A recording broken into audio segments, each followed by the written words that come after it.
And good afternoon, everyone. This is the Rooftop Sports, and here we are in the Mariners season finale between the Oakland A's and the Seattle Mariners. And I wish I had good things to say about the Mariners right now. I wish I can say that this was a game where the Mariners are either playing for their lives for a playoff spot, or if they were to at least this would be a celebration of them making the playoffs. But unfortunately, Mariners will be missing the playoffs for the second straight season. And here I am. I came here not because to really cover Mariners baseball.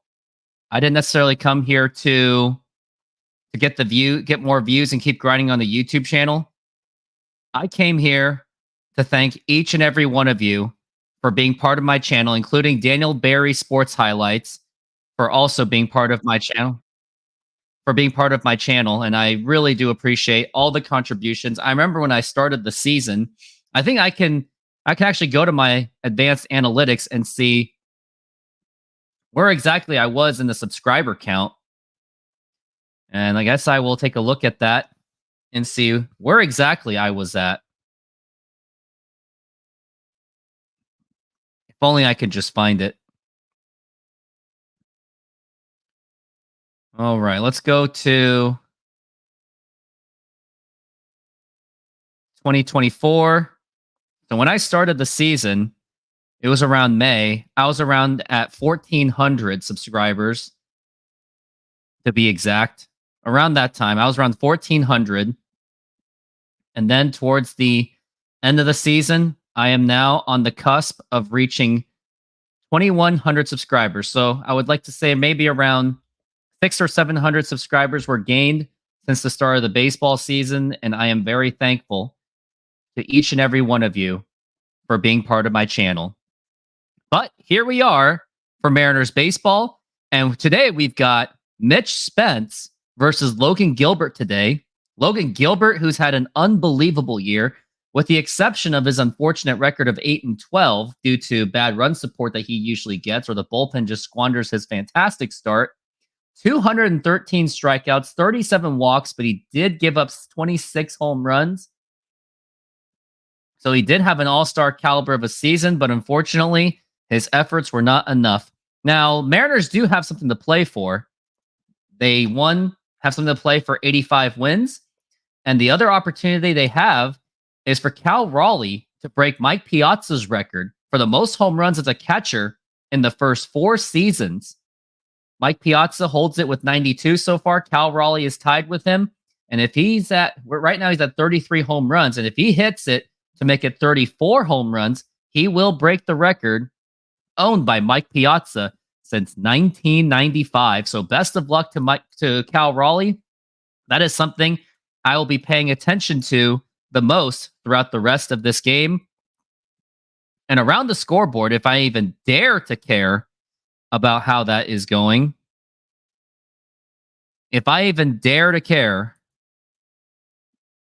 I wonder how Kansas City is doing. Looks like Kansas City hasn't even played yet. Wonder when Kansas City, they will play at 12:20, so they will play later today against the Atlanta Braves. And I hate to say it, but low key, I really hope Kansas City wins or the Mariners lose or whatever, because if the Mariners win and Kansas City lose, you will see that the Mariners have failed to make the playoffs on tiebreakers. Unbelievable. Just to think, had the Mariners just won one stinking game, we would be in a much better position. Just think about it. We'd be talking about playoffs. We'd be talking about who should the starting pitchers be for the wild card round. What should be the best lineups. But unfortunately, we'll be talking about what the offseason will be. And controversially, we saw that Jerry Dipoto saying that he was basically expressing that the Mariners will not need some kind of more financial flexibility. He basically said that he will just cover the cost of the starting rotation. So at least he has said that starting rotation is to be the same 5 that we have had for this entire season. But man, that's nothing you want to hear, because there's a pretty attractive free agent class going on. I mean, first baseman, you got Christian Walker, Pete Alonso. Like third base, you still have Eugenio Suarez if the Mariners want to bring him back, and that's if Arizona declines the option. So already Jerry Dipoto has set the tone of what this offseason is going to be, and it's something that I am absolutely not looking forward to. But other things to look forward to, at least until then, I possibly do have Jay Trident podcast coming in somewhere between the fourth and the fifth inning to be part of the show. And here are some of the statements that was said by Jerry Dipoto. He said, in some ways, what we have done organizationally, we have achieved so much. We've put together a good team on the field for 4 consecutive years. I mean, when you look at a playoff team for only 1 of 4 seasons, I wouldn't consider that successful. And look at that. How about the Mariners? They're letting Ricky Henderson throw out the ceremonial first pitch with an Oakland and Mariners split jersey. Pretty classy move of the Mariners. And Ricky Henderson shaking hands with Dan Wilson. They were actually teammates in the 2000 season. So that's a really good gesture by the Mariners that they gave Ricky Henderson the opportunity to throw out the first pitch, as the Oakland A's will be playing their final game with the Oakland name on it. And if you remember Ricky Henderson from his heroic days with the Mariners in the 2000 season, which unfortunately a lot of people just don't really remember that. And I do have a link to the 2000 Mariners season. You should definitely check it out. I really do like that gesture that was given. But here is the Ricky Henderson, not the Ricky Henderson video, the 2000 Mariners video. So here it is. And there you go. So I do think that was a really nice gesture of the Mariners to pull something off like that, to give Ricky Henderson an opportunity to throw out the ceremonial first pitch. Believe it or not, he actually played for the Oakland A's and the Seattle Mariners. So I think that was a pretty nice touch. Pretty classy touch, I would say. I'm going to put that on the Twitter. Pretty classy move of the Mariners to invite Ricky Henderson to throw out the first pitch. Only fitting because he played for the Mariners in 2000 and, of course, the Oakland A's for a significant part of his career.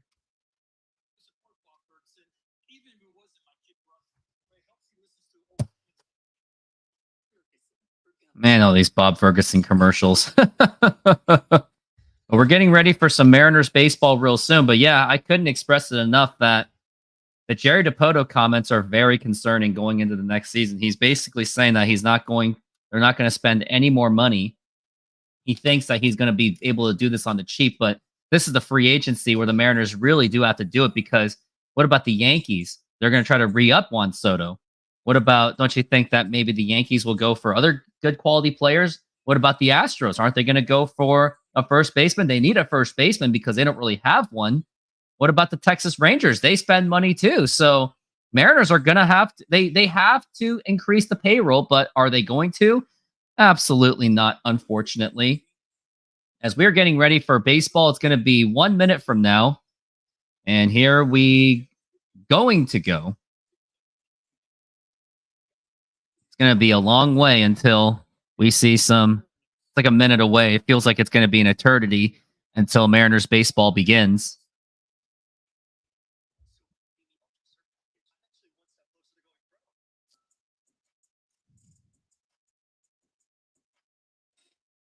And yep, we are getting Mariners baseball is on the way. It is coming.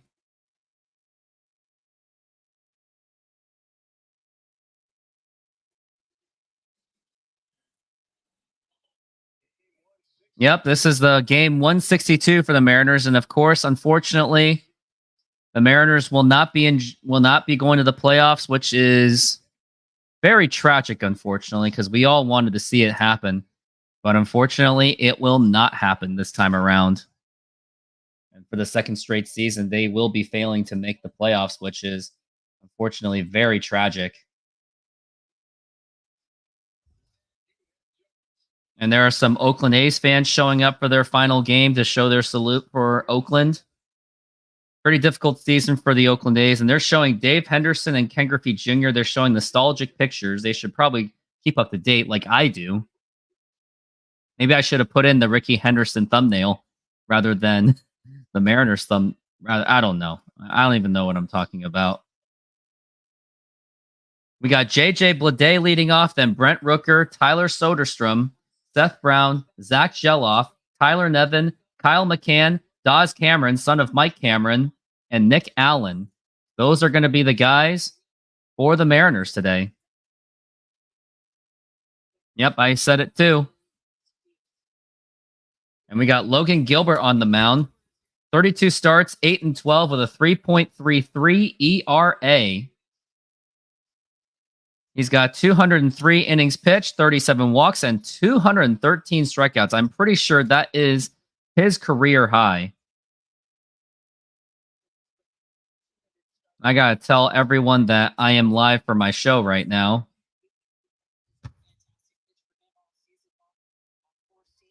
I am live for the season finale of the Seattle Mariners. I want to thank all of you for being part of my content for this entire season, and I look forward to covering the off season for all of you. And now we're looking at the first pitch, and this first pitch is going to be brought to you by SeatGeek. And now here is the first pitch by Logan Gilbert, and that is going to be popped up into the shortstop's territory. Got JP Crawford or Randy Rosarena, and he makes the catch on the first pitch. We've got one out.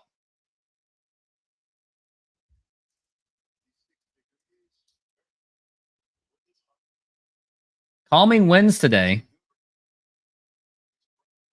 We got Brent Rooker up to the plate today.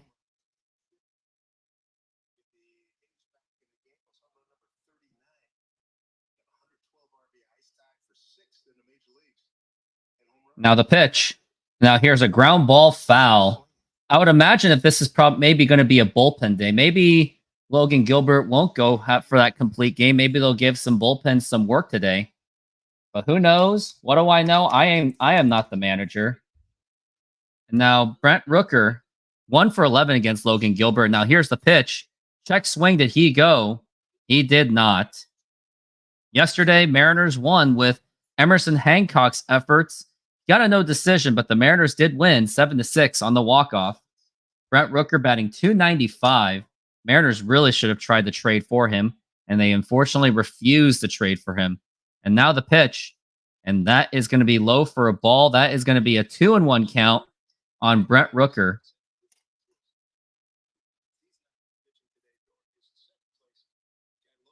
Now we're looking at the 2-1 for Brent Rooker.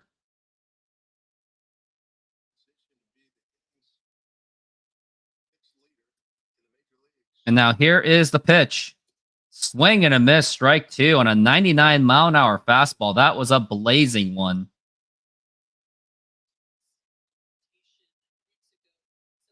We're looking at the 2-2 count on the Logan Gilbert. 2-2. And now here is the pitch. And that is going to be a foul once again.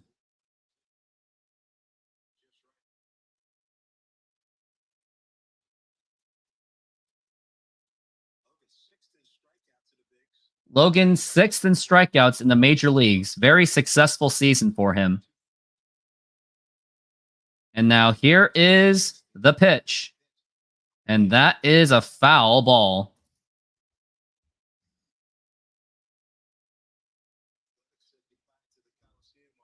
We're looking at a 2-2 count on Brent Rooker.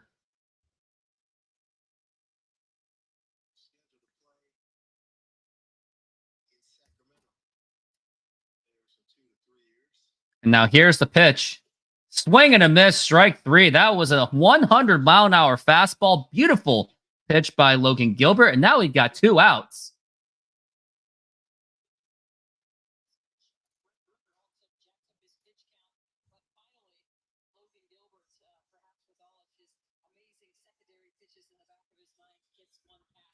Throughout the game and throughout commercial break, I'm going to be showing some of the highlights throughout my entire season while doing the live shows for all of you. Here's Tyler Soderson, and now here's the pitch, and that's going to be in there for a strike.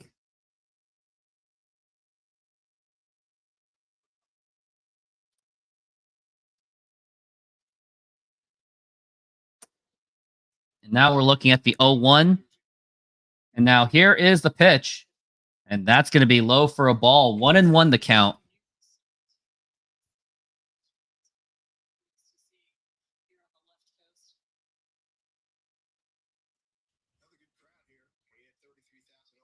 And now we are looking at the 1-1. And now here's the pitch. And just missed it. That is going to be a strike. Logan Gilbert really throwing his heart out right now. Throwing 100-mile-an-hour fastballs quite a bit.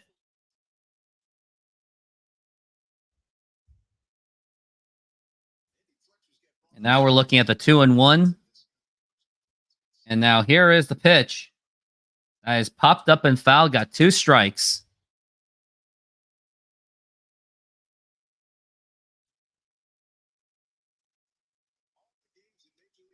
Two and 2 for Tyler Soderson.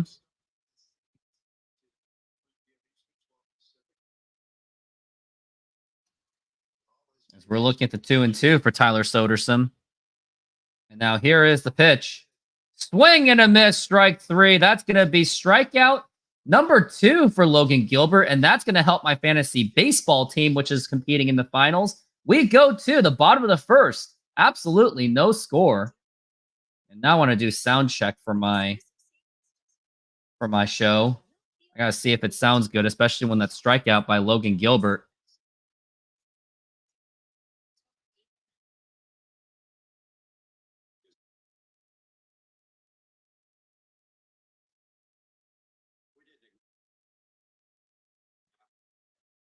I guess it sounds okay. Well, anyways, here is my highlight.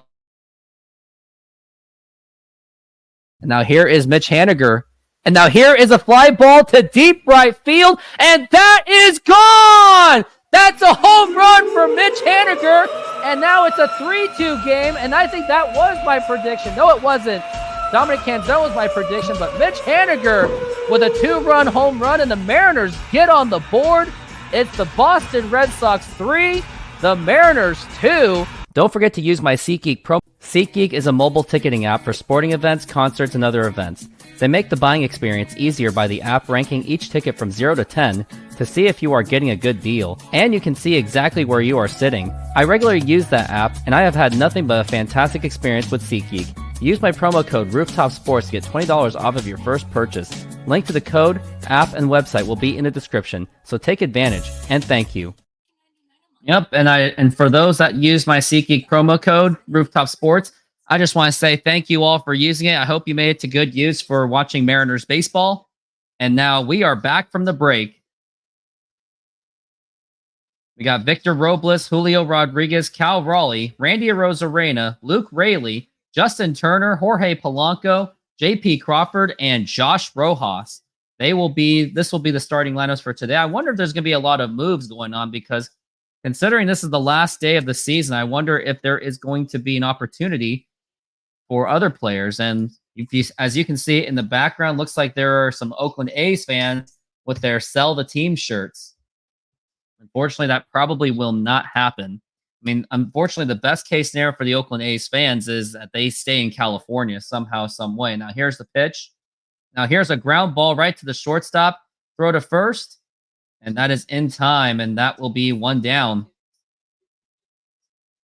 Next up to the plate is going to be Julio Rodriguez. Julio had, unfortunately, a down season, but his red-hot month of September got him at least another 2020 season, and he may finish the season at above 270, which would be the 3rd straight time of his career. But still, safe to say that this was a very disappointing season for Julio Rodriguez. There was so much expectations as he was possibly going to carry this team, but with very little protection, which he seems to be that kind of guy that needs protection. He couldn't really do much for this team and also was injured for a little bit of the season, and that is going to be a strike. Julio batted .273 with 20 home runs and 67 RBIs. He is 2 for 9 in this series. Hasn't hit a home run since the Houston game, as we are looking at the 0-1. And now here is the pitch. And now here's a ground ball, and that's a diving effort by second baseman. Throw to first, and it's in time. And that's going to be 2 outs. Nice play by the second baseman. And now we are going for Cal Raleigh. And I wonder if there is much anticipation for Cal Raleigh, as he does have the opportunity to hit a home run to break Mike Piazza's record and also Alvin Davis's record for most home runs in the first 4 seasons as a Seattle Mariner. Here's Cal Raleigh. Hopefully he can get this record. He probably does feel the pressure, but no pressure. This is the last game of the season. Pressure. And now here's the pitch. And he takes it for a ball. Around the league, if anyone cares, Mets lead the Brewers 1-0. And we're looking at the 1-0 for Cal Raleigh. And now here's the pitch. And now here's a fly ball, got jammed up, and that is going to be a 1-2-3 inning. Makes the catch. That's going to retire the side. No runs, no hits, no man left. We go to top of the second. No score.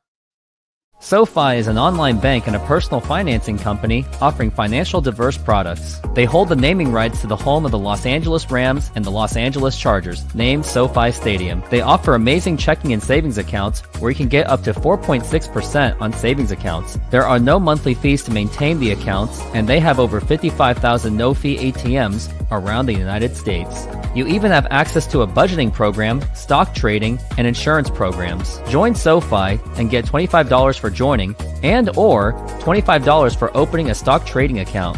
Links are available in the description. And thank you. And lastly, I am not a financial advisor, so either find a professional financial advisor or go with your own gut. And also here is another highlight to see. It was Julio Rodriguez's first career walk-off hit. And now here's the 3-1. And now here's the line drive. And that will drop in for a base hit. The Mariners are going to win. They are going to win. And the ball game is over. Julio Rodriguez with a walk-off hit. Unbelievable. The Mariners had a 3-1 deficit in the extra innings. And the ball game is over. I swear that is the first time I've seen Julio hit a walk-off hit. Don't forget to use my SeatGeek promo code RoofTopSports to get $20 off your purchase. I looked like one needy mofo when I was doing that. I really regret doing that. I shouldn't have done that, but I did anyway, unfortunately. If that offended anyone, well, I don't know what to say. Here we are back from the break. Sunday afternoon, pretty chilly day, around 56 degrees. Probably some perfect temperature conditions for Major League Baseball, especially towards the end of the season. And now we got the next at bat. And now here is going to be the pitch. And that is going to be low for a ball.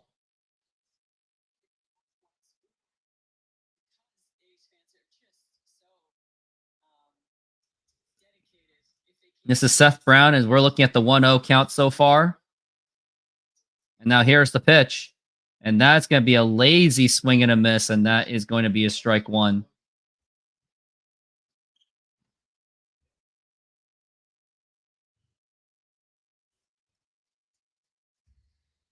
Seth Brown is 1 for 21 against Logan, but has a home run off of him. And now the pitch. And a check swing. Did he go? He did not.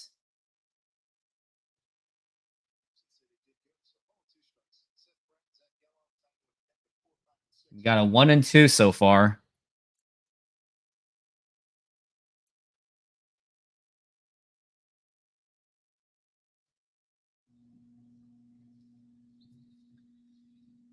One and two. And now here is the pitch. And that is going to be foul ball. And that is going to be still 1-2.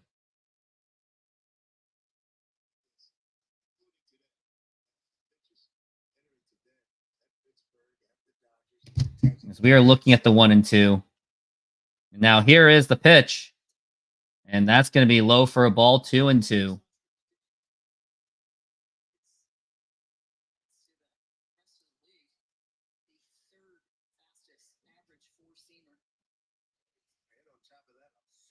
We're looking at the 2-2. And now the pitch. Swing and a miss. Strike three. Another strikeout for Logan Gilbert. He is absolutely on fire.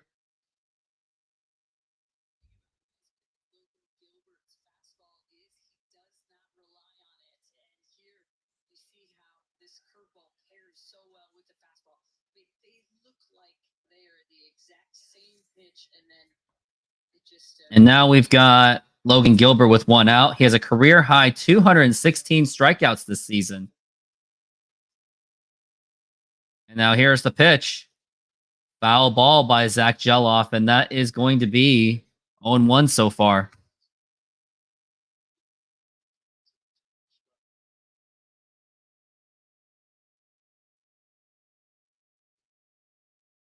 Now we're looking at the 0-1 for Zach Geloff. 1 for 5 in the series, the pitch. And now here's a fly ball to center field, but Julio's going to be there. And he makes the catch, and we've got 2 down.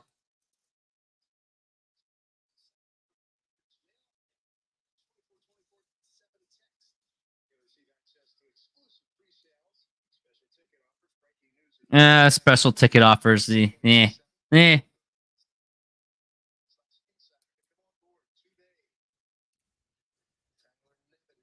got Tyler Nevin up to the plate. And now here's the pitch. And that is going to be a foul ball.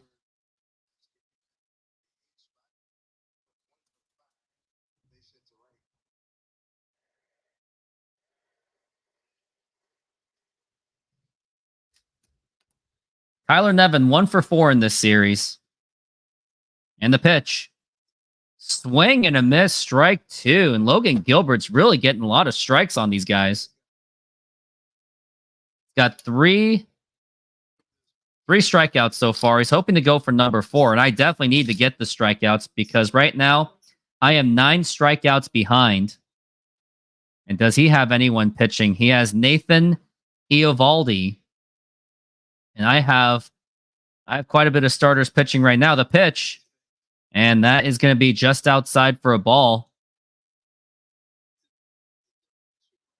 I may not even win today. That's the scary part. It's going to come down to strikeouts by the starters. As we were looking at the 1 and 2 for Tyler Nevin. And now here is the pitch. And strike 3 called. And that is strikeout number 4. And that is going to retire the side. We go to the bottom of the 2nd inning. It is still absolutely no score. And now here is another highlight for you all. 1-2 pitch. And that hits him. He will take it for the team. And the Mariners will score. And they will lead 1-0. We'll take it. We'll take it. We'll take it. He took one for the team. He did it like a brave man. He took it like a man. Things men do.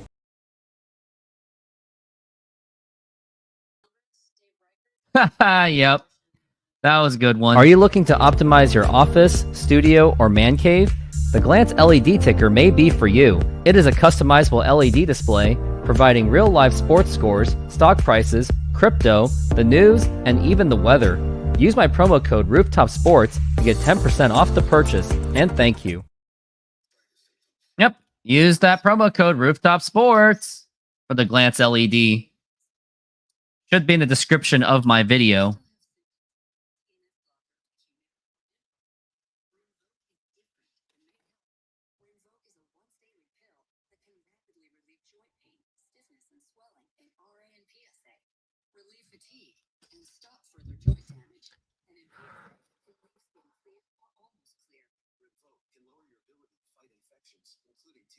Serious infections and blood clots, some fatal. Cancers, including lymphoma and skin, heart attack, stroke, and GI tears occur. People 50 and older with a heart disease risk factor have an increased risk of death. Serious allergic reactions can occur. Tell your doctor if you are or may become pregnant.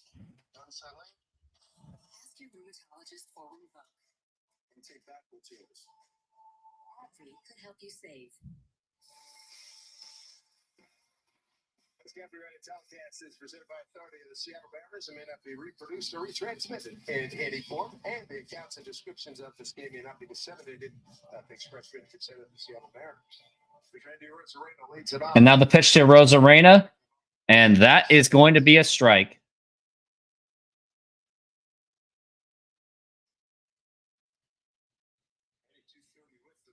Batting .230 with the Mariners.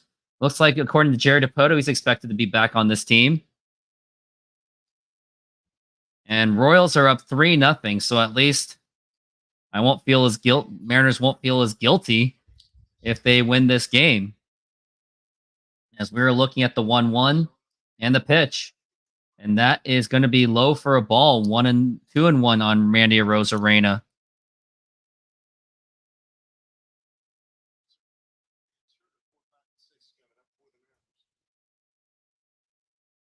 And now here is the 2-1 for Rosarena. Swing and a miss, strike 2. And Randy Arozarena is 2 for 2, or 0 for. He's been hitless in this series so far. It's okay, Randy. Season will be over for you soon. As we are looking at the 2-2. And now the pitch. Swing and a miss, strike 3. Good news is that helps my fantasy team, though, because I got Spence on my team as well. Now we got Luke Raley up to the plate. And Luke Raley was an interesting player for the Mariners. He really did contribute very well for the Mariners. He should have played a little bit earlier in the season. Had no idea why Scott Service didn't even use him at all when he was clearly going to be a good hitter for the Mariners. And now here is the pitch. And that's going to be low for a ball.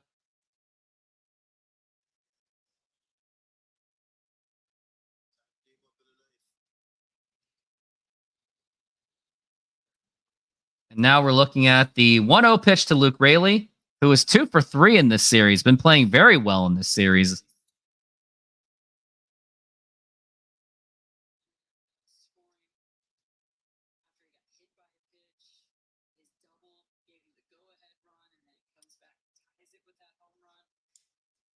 And now here is the 1-1. And that is outside for a ball.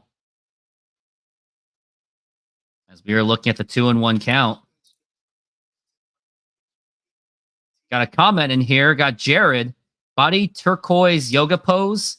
What are you talking about? And now the pitch. Swing and a miss. Strike 2. As we are looking at the 2-2. Home runs this season. Cal Raleigh, 33. Luke Raley, 22. And Julio Rodriguez with 20. And now we're looking at the 2-2, the pitch. And a swing and a miss again, strike 3. And Spence is on fire this inning as we've got 2 outs. And nobody has gotten a hit so far. And for my fantasy team, I am rolling along. I now have 7 strikeouts out of my guys. Got 4 from Logan Gilbert, 2 from Mitch Spence, and Michael McGreevy is also contributing with a strikeout so far.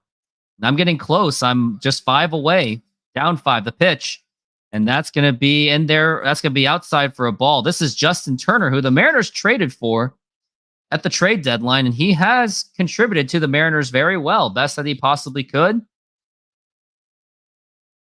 And now here is the pitch. And that's going to be in there for a strike. Would like to see Justin Turner. A lot of people, Cal Raleigh wanted to see Justin Turner come back, and I hope he does. For at least one more series, hopefully for one last World Series run in the pitch. Oh, and that hits him, and that is going to be taking the base. Got a man on base right now for the first time. Justin Turner will unfortunately take that one for the team, and that must have hurt, and I hope he is okay. You don't want him injured.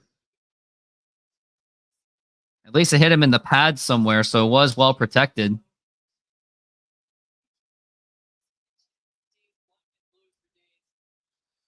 115 batters hit by the pitch this season. That's the Major League single season record since 1900. The Mariners have been a very grinding team, to say the least. And now here is Jorge Polanco. Unfortunately, he had a very disappointing season, but he did pick it up in the month of September. But safe to say, too little, too late. Unfortunately, I hate to say it. Want to look at Jorge Polanco's splits. Finally was able to get that open. Didn't open it last time. And now the pitch. And that is popped up and fouled. And Polanco, he hit 228 with a 271 OBP. So he actually didn't do that well. It was probably his third best. Batting average wise, it was his third best, but he was still a massive disappointment. Like, you look at April, he was massive disappointment and somehow came up with 4 home runs. Then he had the injured riddled June. And he's just been he was very disappointing. And now the pitch. And here's a ground ball, and that is fouled. Polanco did pick it up with the home runs. He did hit 11 after the All-Star break. In the second half, he was a 233 hitter with a 308 on base percentage. First half, he was batting 197 with a 285 OBP. So that is numbers that you don't want to see. Last road trip, he was absolutely on fire, though, batting 440 in the pitch. Swing and a miss, strike 3, and that is going to retire the side. We go to the top of the third inning. It is still no score. Time to show some more highlights. And this is me being angry. Here, you've been warned. Here's the pitch. Now here's a ground ball, and this is going to be a double play ball. Run your off. Go! Are you kidding me? A double play? You had no one out, 2 men on base, and you still screwed it up. What the? Yeah, I was definitely angry on that one. To say that I was really mad about that was an absolute understatement. But luckily, that was when Luke Raley wasn't getting enough at bats. But this time, he is getting more. He was getting more at bats later on. But again, too little, too late, because Scott Service sat his ass down way too long in the beginning of the season. But glad that I guess he figured it out that he's actually a good player. So I'm really happy about that.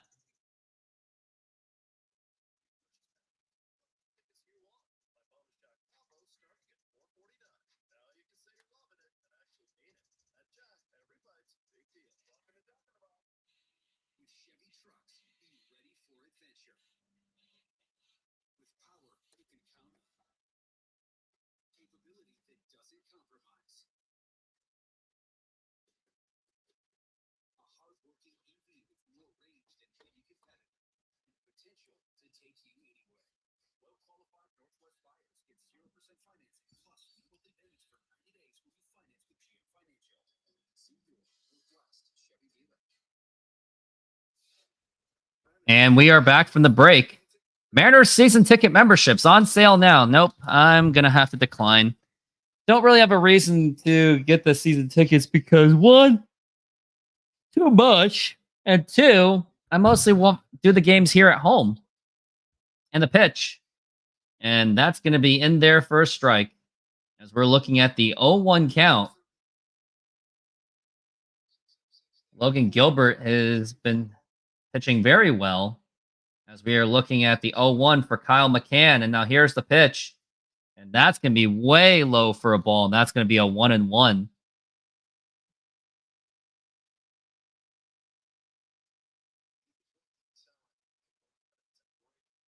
My fantasy team is now just 3 strikeouts behind from at least clinching the tie on him. But I still have to win because I don't have a tiebreaker on this guy. And now the pitch. And that is going to be a ground ball right to Justin Turner. He gets him out. Actually, no, that was Luke Raley, excuse me. Let's see who is contributing so far for my team.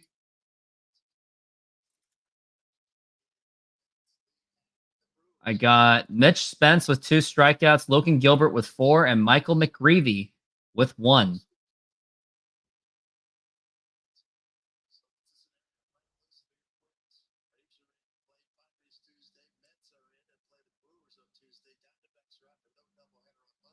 That really confuses me. Why is it that the Braves get to have... Oh, that's for the wild card. My bad. And now here's the pitch. And that's going to be outside for a ball. Daz Cameron, the son of Mike Cameron. Wonder how Dawes Cameron did throughout this entire season.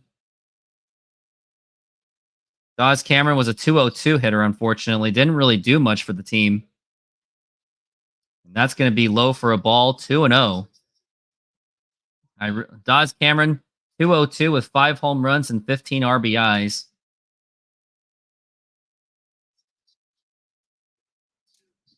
And now we're looking at the 2-0. And that's going to be a strike.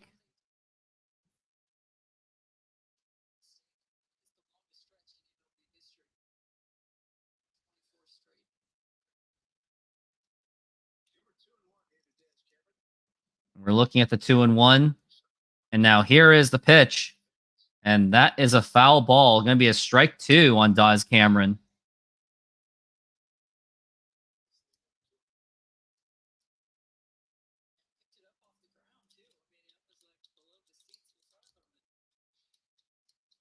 As we're looking at the 2-2 for Dawes.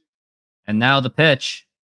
Now here's a liner right to Polanco, and that's going to be 2 outs already in the top of the 3rd inning.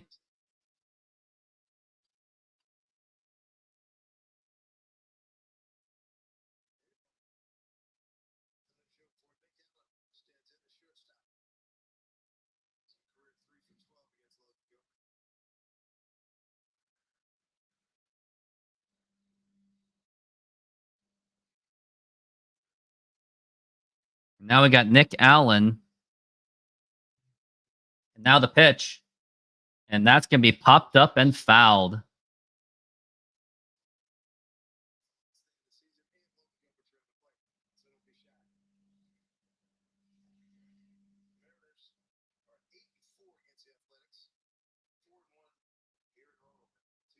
And we're looking at the 0-1.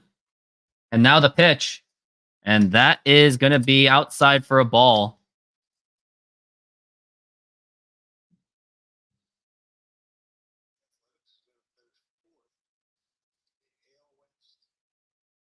As we're looking at the 1-1 on Oakland, the pitch. Swing and a miss, strike 2.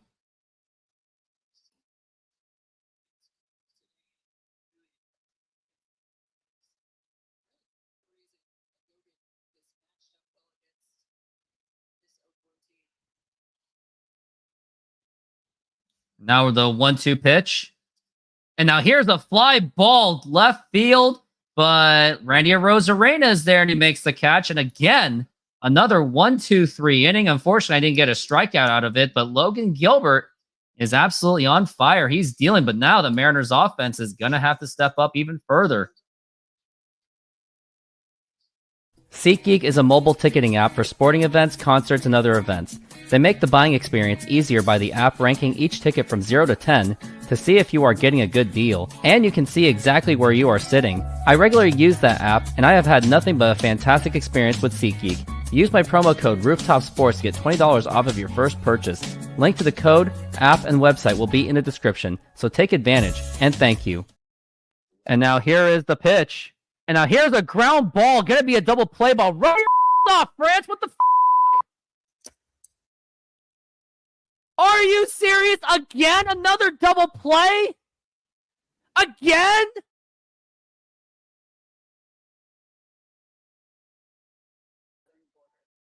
Yeah, that wasn't good to watch. I can tell you that. That was not fun. I did not enjoy that one tiny bit. Mariners had opportunities to win that game, but then, of course, they lost as they hit 2 double plays with like nobody out. They messed it up. It was very frustrating. We're waiting in for the next inning, shall I say.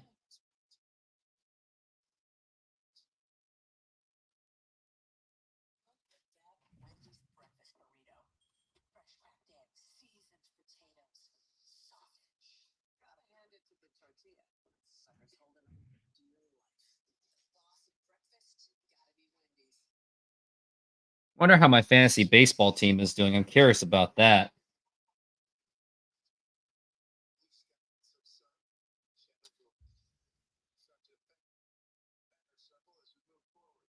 Now the pitch to JP, and now here's a ground ball right to the first baseman. It's going to be another easy out right there.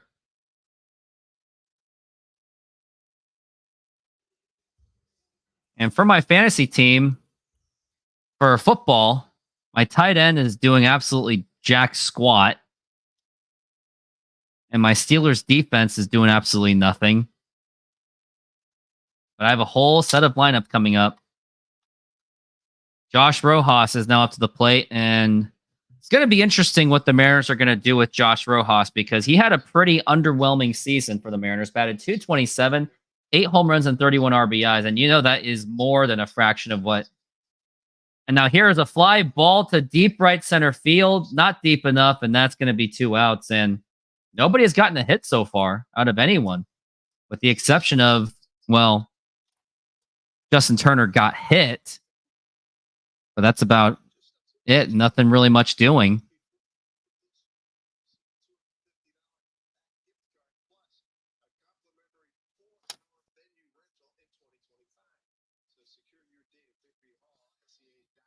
And now here is Victor Robles up to the plate. And now the pitch. And that's going to be in there for a strike. National League batting race. Luis Arias, 13-3, batting .313. Ohtani, .310. And the pitch. And that's going to be a strike again, 0-2. I'm now behind just 3 strikeouts to take the lead for my team. And now the pitch. Oh, inside. Did that get him? It did not. An umpire. Oh, that's going to be a 1-2 count. 3 strikeouts from Mitch Spence, 4 strikeouts from Logan Gilbert. And also I have David Peterson pitching today. And Michael McGreevy. So they're giving me all the strikeouts they can. And here's the 0-2. And now here is a fly ball to right field and fouled.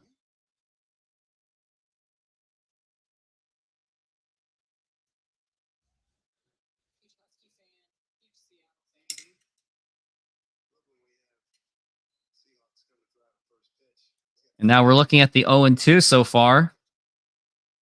And now the pitch. And here's a line drive, and that's going to be caught, and that's going to be another 1-2-3 inning. And this game is literally just breezing along really fast.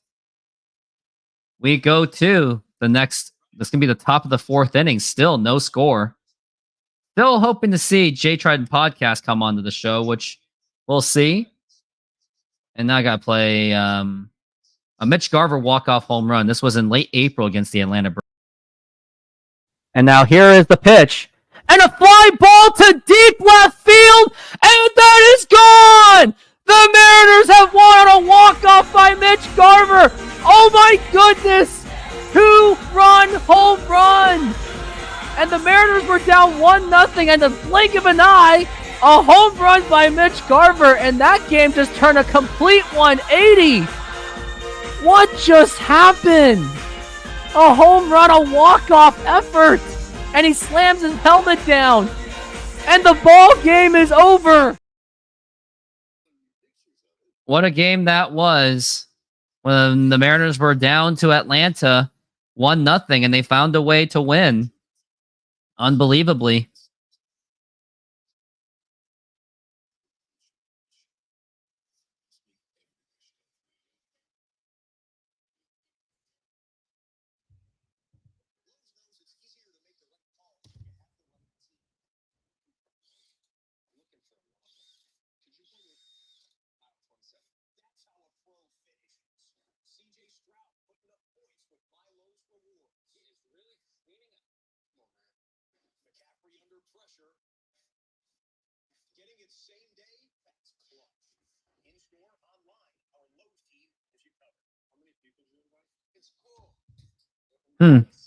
Someone's not able to comment on my stuff. Let me look at my... Looks like Jared's telling me that he can't comment on my show, which would be crushing if that's the case. I gotta find out. Can't comment on my show, which would be crushing if that's the case. Jared, yeah, you're good. You can comment. You're good. I see that. Now here is Logan Gilbert, and now the pitch, and that's going to be in there for a strike. Logan Gilbert has been pitching absolutely amazing today. He pitched a 100-mile-an-hour fastball twice today, pitching very well. And now we're looking at the 0-1, and now here's the pitch, and that gets away, and that's going to be a ball, 1-1.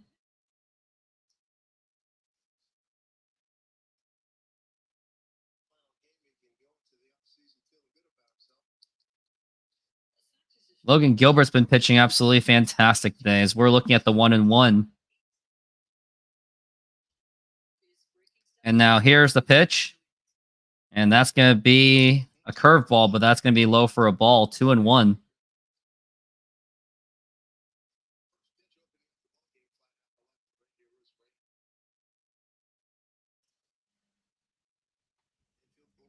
And now we're looking at the 2-1. And now the pitch. And the ground ball foul. That's going to be 2 strikes. If I were the fans, I would really get after it with the 2 strikes. And I am just 1 strikeout away from the tie. Let's see what happens if Logan Gilbert gets this strikeout for me. As we're looking at the 2-2.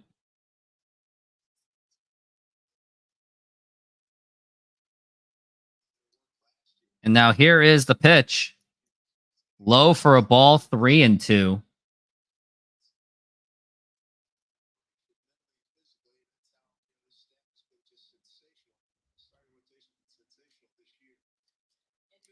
Paul Goldschmidt will be available for free agency, but I don't know if the Mariners will go for him because now here's the 3-2.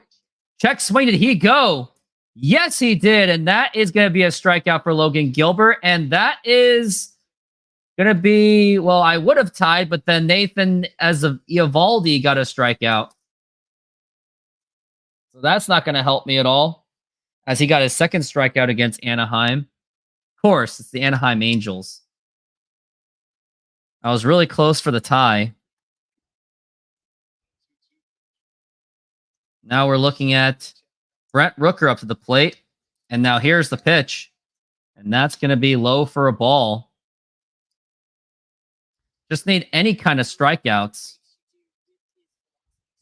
Yeah, just got to keep grinding to some more strikeouts. Hopefully these starters don't get pulled so early, as we're looking for the 1-0 pitch on Brent Rooker. And now here is the pitch. And that's going to be a foul ball, strike 1.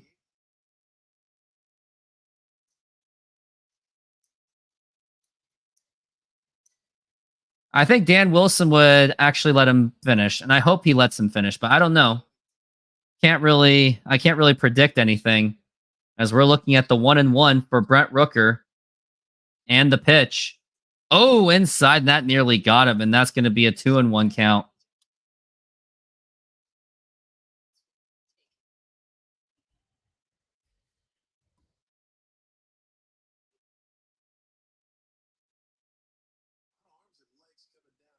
As we're looking at the 2-1, the pitch. Check swing. Did he go? Yes, he did. That's going to be strike 2.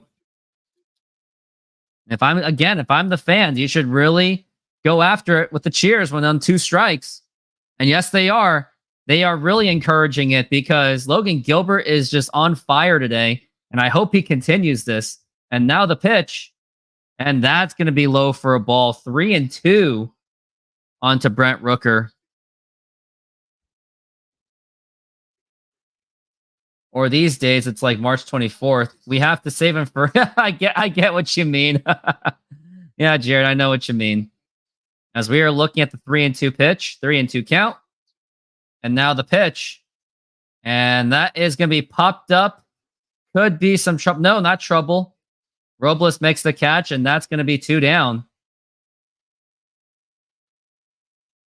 And surprisingly, I'm actually ahead of the ESPN scoreboard.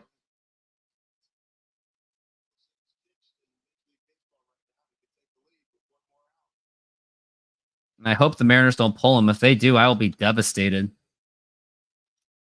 Logan Gilbert, the 200-200 club. 200 Ks, 200 innings. Randy Johnson, Felix Hernandez, Mark Langston, Eric Hansen, Floyd Bannister, and Logan Gilbert has joined some pretty good company.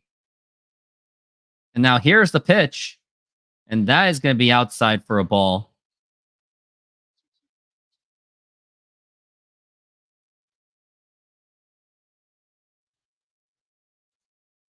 I just need a couple strikeouts, and then I will take the lead. Just need Michael McGreevy and Peterson to step up. And now the pitch. Swing and a miss. Strike one for Tyler Soderstrom. Soderstrom, shall I say. As we are looking at the 1-1. And now the pitch. Low for a ball. 2-1. How many people are going to watch the postseason? Postseason besides March Madness, in opinion. Well, you'd be surprised. I have a lot of Houston fans on my channel, so I'll be covering some Houston Astros games for the playoffs. Pinella would have left him there, yeah, for sure. And now the 2-1 pitch. Low for a ball. 3-1.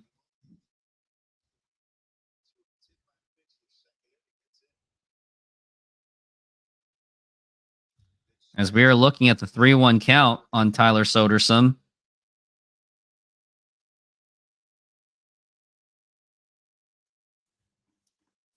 Three and 1 so far. And now the pitch. Swing and a miss. Strike two.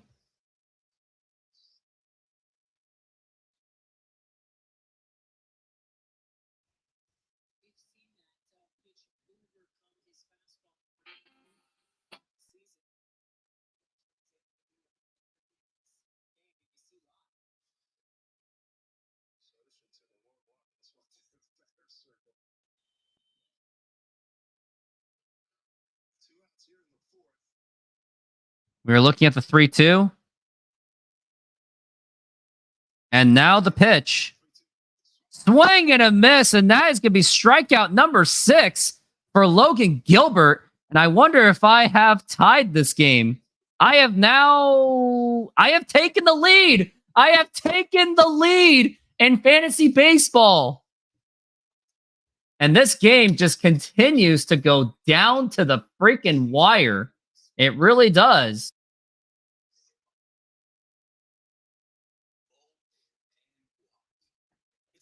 Oh, I better play another highlight. This was when I was frustrated when Scott Service pulled George Kirby too early. This could be one of those games where you could say, man, the Mariners, if they won this game, maybe they make the playoffs. Oh, no, I think... No! I think they pulled him. Yeah, Kirby's done. Okay, this is for... 88 pitches, 6 innings, 88 pitches. Yeah, that's about right. Here's my feeling. That's how I feel. I think he should get one more inning. He struck out 3. Pena takes one in. Enter Diaz towards the middle, off of the pitcher, and playing it barehand without being able to make the play inside. That one's up. The throw gets by third. Heading home is going to be Pena. Battle into center field. Is it deep enough? It's going to be the right fielder. Haniger makes the catch. Julio wanted to make the play. On at third. Altuve's going to try and run for the lead. Barehand throw by Rojas. It's loaded. Gets the call. Could have gone the other way. Got him. Ball game over. Oh, look, I was right. Yeah, I was right. Wasn't that a horrible decision by Scott Service to pull George Kirby too early? Which he always does, and he was barely pitching around to 80 pitches, and yeah, really bad. Press Club, Diamond Club, Private Group Suites. I like the suites. I got food coma from that. I went to the private suites this year. I got hooked up. It was pretty cool. How many games have we lost because they wouldn't let our pitchers go one more inning? So far, I'm counting 3. And now we've got next up the plate. And currently, my fantasy baseball team is just clinging on to a lead. We got Julio Rodriguez against Spence. And now the pitch.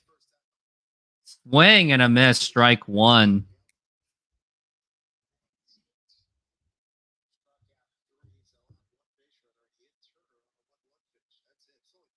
As we're looking at the 0-1 so far.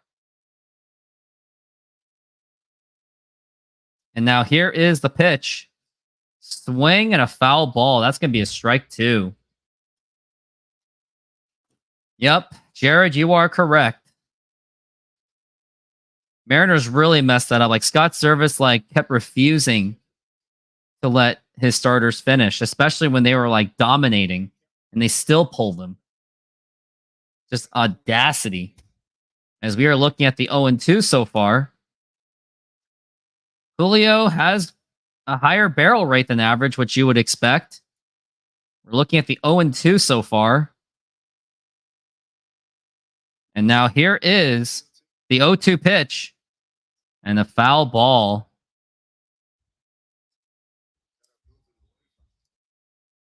Julio Rodriguez, you can safe to say that this is probably his worst season of his career so far.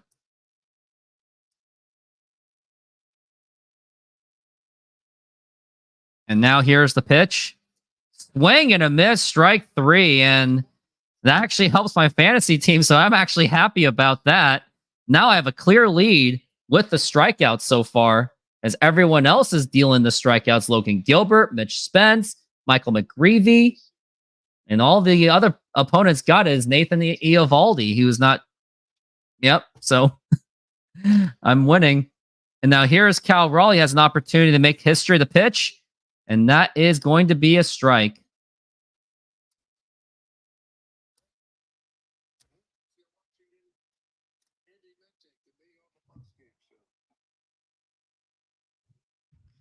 And now we're looking at the 0-1. And now here's the pitch. And that is going to be a foul ball.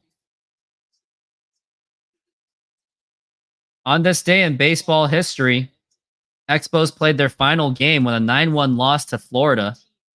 They were called the Florida Marlins at the time.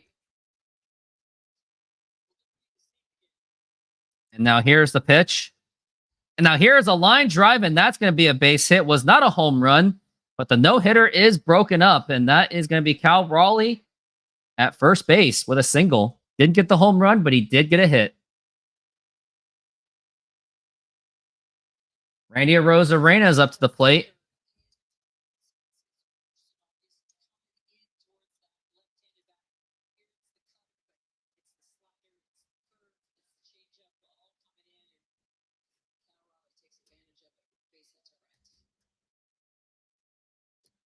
And that's going to be in there for a strike for Randy Arozarena. Cal Raleigh actually has 6 stolen bases this year, 6 of 7 on the attempt.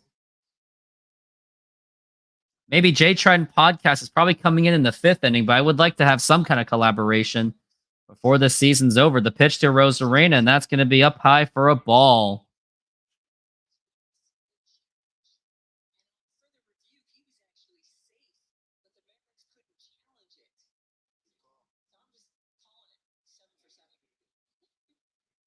Now we're looking at the 0-1. Oh, nope. It's going to be a throwback to first and not in time. Spence has also been pitching pretty well for Oakland so far against the Mariners. He has now 4 strikeouts so far, so he's been pitching pretty well. As we're looking at the 1-1 so far. And the throwback to first, and it's not in time.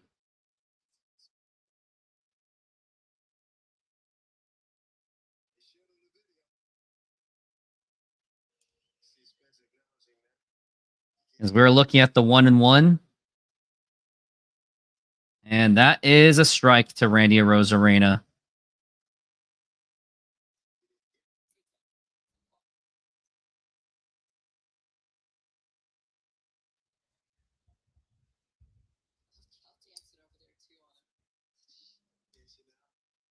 As we're looking at the 1-2. Oh, inside. That nearly got him.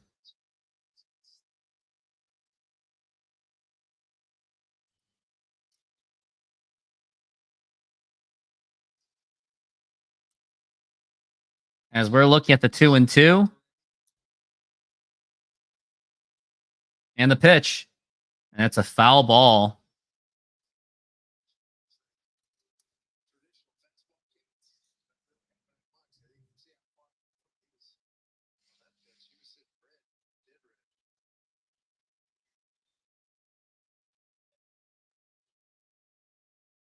2-2 for Randy Arozarena. And the pitch. And it's a ground ball foul. Arozarena is fighting it off.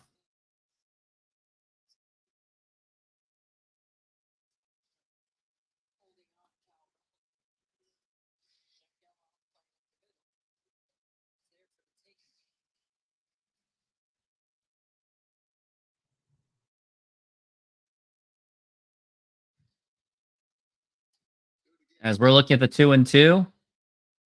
And now the pitch. And now here's a fly ball to deep left center field. And is that going to be gone? That is gone. That is a home run. Oh, that's not a home run. It looks like I thought it was a home run. I think that should be a home run because that was off. That was over the yellow line. I wonder if Dan Wilson's going to challenge that. I guess it's a double.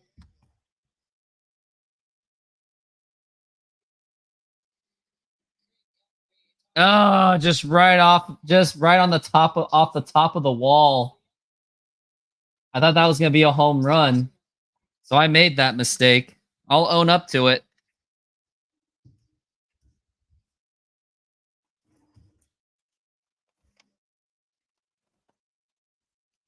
And now the pitch to Luke Raley.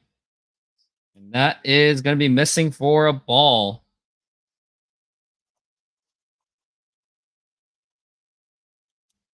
As we're looking at the 1-0 so far.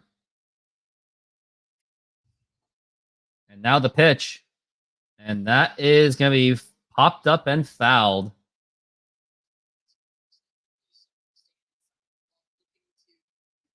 As we're looking at the 1-1 so far for Luke Raley.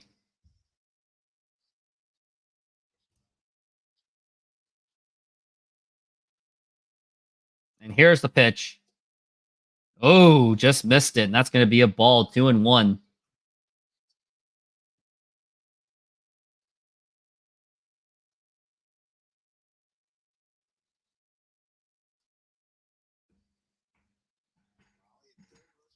Cal Raleigh at third. And the pitch outside for a ball. It's going to be a 3-1 count. And if Luke Raley gets on base, it's going to be Justin Turner if the bases are loaded or if it's 2 outs, because I don't think you can really get a double play on this one. Because now we are looking at the 3-1 count and the pitch. And that is going to be foul tipped, and that's going to be 3-2, the full count. I kind of need strikeouts on my fantasy team. I hate to say it, but Spence is on my fantasy team, and I need the win to prove I'm a champion at something. And the 3-2 pitch. And that is a foul ball. And that is going to be still a full count, 3-2.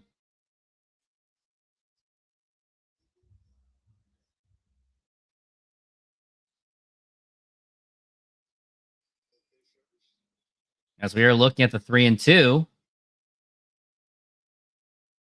And now the pitch. Swing and a miss, strike 3, and the throw to first. That is in time.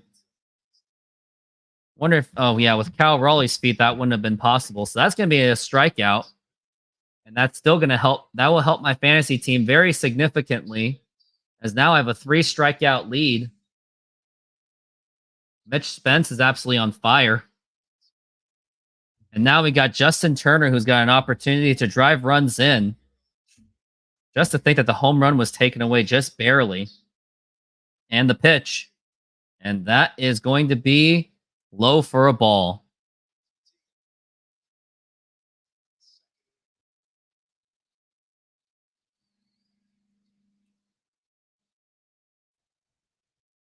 And now we're looking at the 1-0 and the pitch.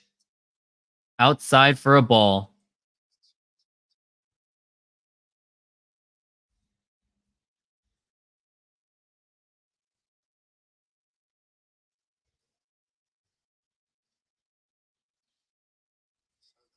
Two 2-0 so far for Justin Turner. And the pitch. Now here's a fly ball to deep left center field, and that's going to drop in for a base hit. It's going to be a ground rule double, and Cal Raleigh is going to score. And I wonder if that's going to be, yep, that's going to be 2 runs. And Justin Turner with a 2 RBI ground rule double scoring, and Randy Arozarena and Cal Raleigh and Randy Arozarena. Great solid hit by Justin Turner. And now the Mariners take the lead. 2-0 Mariners.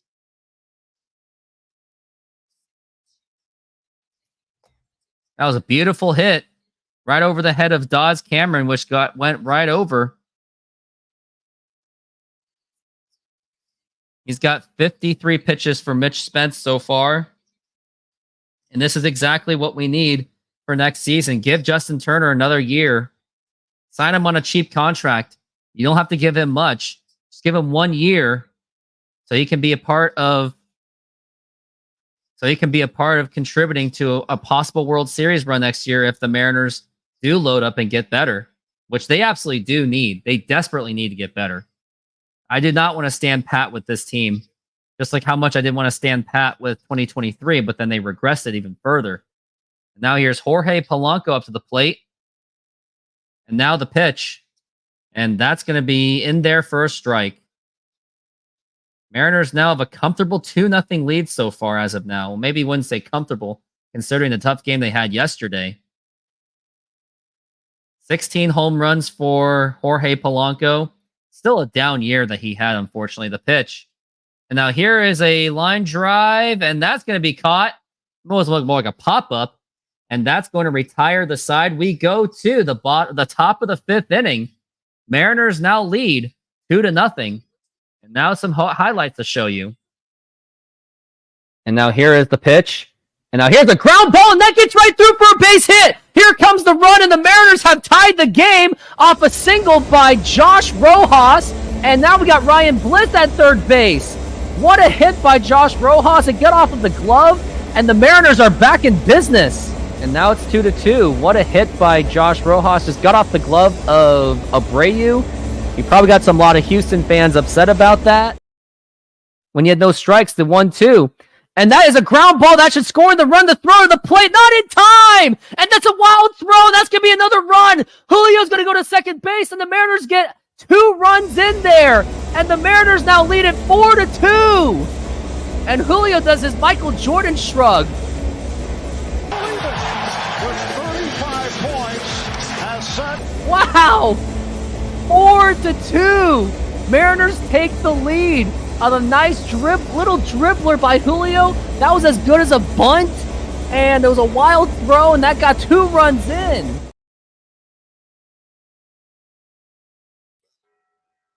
Yeah, that was one of my top moments. That was one of my favorite moments where I was calling the Josh Rojas.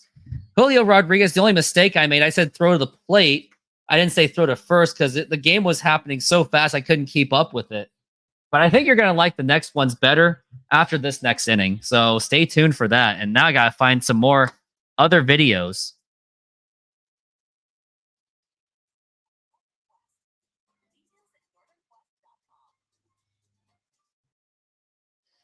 And now we are back from the break. Logan Gilbert with 6 strikeouts. He is absolutely on fire.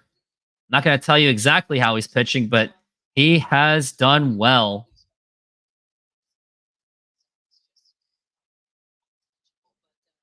And now we are looking at as Logan Gilbert's still pitching, and now here's the pitch, and that's going to be in there for a strike. Logan Gilbert so far with 56 pitches. Now I'm curious how my fantasy baseball team is doing.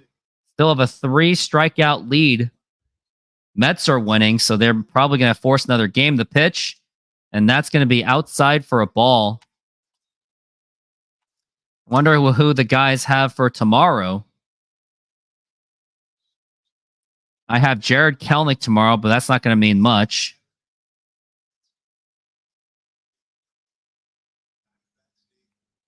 And now the pitch, and that's going to be popped up and fouled. As we're looking at the 1-2. I wonder how many players that he has left. He's also maxed out on his acquisition, so have a pretty good shot to winning. As we're looking at the 1-2 to Seth Brown and the pitch. Now here's a ground ball right to Polanco. Throw to first, and that is in time. I thought that was actually going to get through for a second.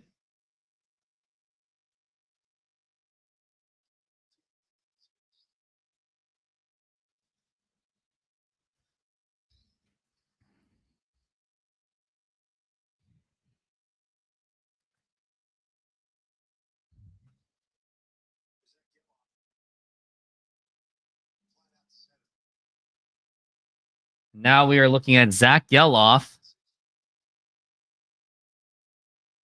And the pitch. And that is going to be in there for a strike.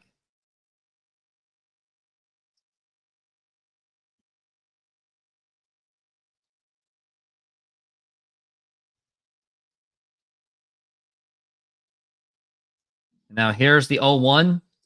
Swing and a miss, strike 2.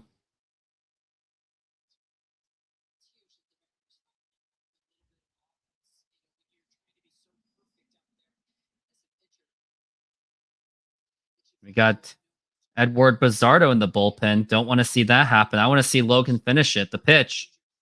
Swing and a miss. Another strikeout for Logan Gilbert. That's going to be strikeout number 7. Not saying what's going on right now, because I don't want to jinx it. Nice pitch by Logan Gilbert. He is pitching out of his mind. As we are looking at the next hitter. And here's Tyler Nevin. And now the pitch. And that's going to be in there for a strike. Logan Gilbert has got to do it. Let's see how far he can go. And looks like Jay Trident Podcast is coming on. It is confirmed. Really excited. Now the pitch. And now here's a fly ball to right field. And that is caught by Victor Robles as we got a 1-2-3 inning as he threw the ball back because he thought Julio had it. A little bit of a funny moment there. I think that could be a bad omen, though, as we go to bottom of the 5th. Still 2-0 Mariners. And Trident, it's an honor to have you here for the final game of the season. How are you doing right now?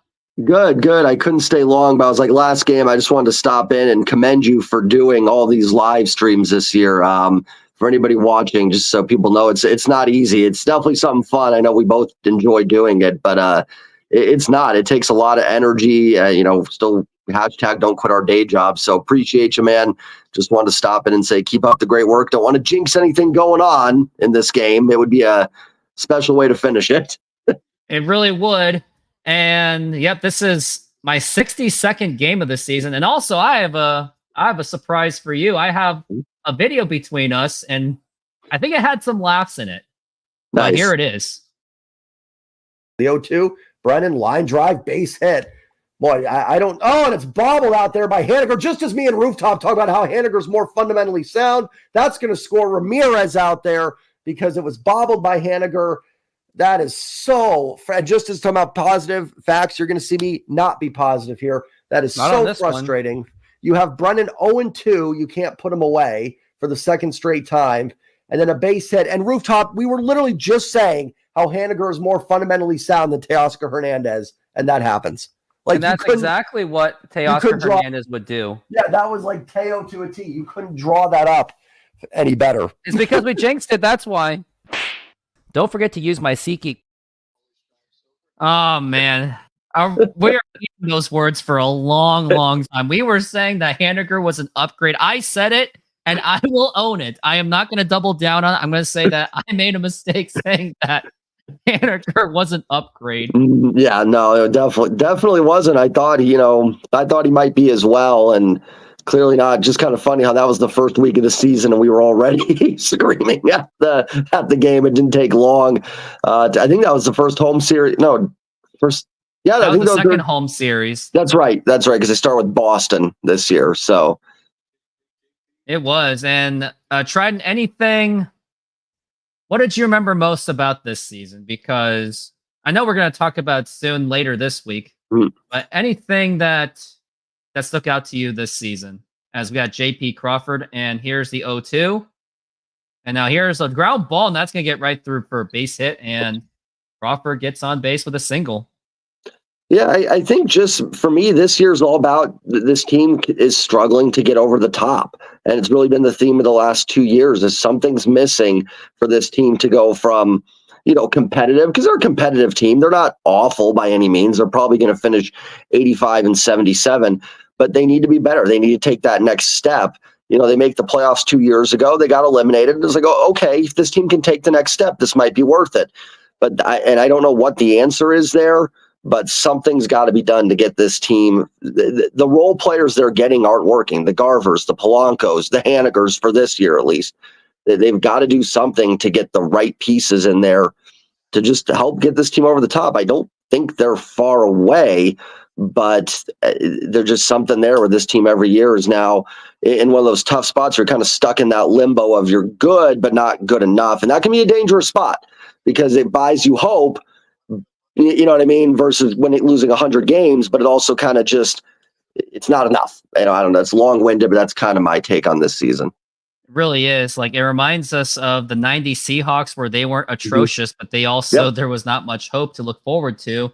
And let's not forget the mid-2000s Sonics with Ray Allen and Rashard Lewis. Also not a horrible team, but there was nothing. It was just mediocrity. And that's where the Mariners are at as Victor Robles swings and misses, and that's going to be an 0-2, which, by the way, Victor Robles was a very we caught lightning in a bottle with him, and hopefully he can continue that going into next year because Jerry DiPoto stated that it looks like Arozarena, Julio, and Robles are going to be your big three. Now it's going to be the focus on the infielding, although my comments on DiPoto was very concerning because he also said that he's not going to do much with the payroll, but only enough just to cover the starters' payrolls and anyone entering the arbitration years. Yeah, we know with this ownership group, it's kind of beating the dead horse. Not that we can't keep beating that dead horse, but if they were going to refuse to spend that extra money to get this team over the top, it creates a tough situation. And then in terms of Jerry, well, I think Jerry's done a lot of good things here. He hasn't been able to get a team that's. I think your 90s Seahawks analogy is a great point. Kind of those Dennis Erickson years where they were constantly 8-8, and you kind of felt like, okay, like a couple breaks, this team could be playoff bound, but it just never got better. And I kind of think that's where it's at with Jerry. And I'd be curious to see a GM from another team come in here, or a front office exec from another team, and maybe see if they have a little bit better capabilities to get them over the top. But I got to get going. I just want to stop by last game of the year. I wanted to thank you for all your hard work, man. Keep it up. Thank you, and see you throughout the entire offseason. Look forward to it. Starts tomorrow. Let's get it. Let's do it. All right. Later, man. Later. And thank you, Trident, for your quick few seconds on my show. Really do appreciate it. And now we got Victor Robles fighting on a 2-2 count so far. He's caught lightning in a bottle this season. Can he do it again next season? And now the 2-2. Now here's the line drive, and that's going to be a fair ball onto the corner. Here comes J.P. Crawford, and that's going to be a 3-0 lead as Dawes Cameron is struggling to field it, and Victor Robles will get on second base with a one-out double, RBI double by Victor Robles. What a hit by Victor Robles. And now it's 3-0 Mariners. It was a nice, solid hit. And that's something that we need to see going into next season, right on the inside. And he hits his 20th double of the season. So again, lightning in a freaking bottle. And let's hope that he can do it again for next season. Let's hope he does it. Victor making it 3-0. And now here is Julio Rodriguez up to the plate. And now here's the pitch. And that is going to be outside for a ball. And the Mariners are absolutely on fire.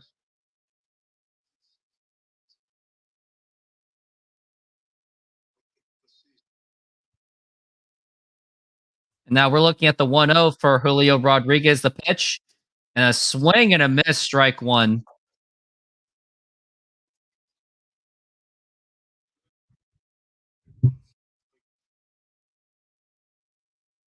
Man, I got to adjust my mic again because it keeps hearing the... And now here is the 1-1 count on Julio. Ground, that's going to be a foul ball into the back.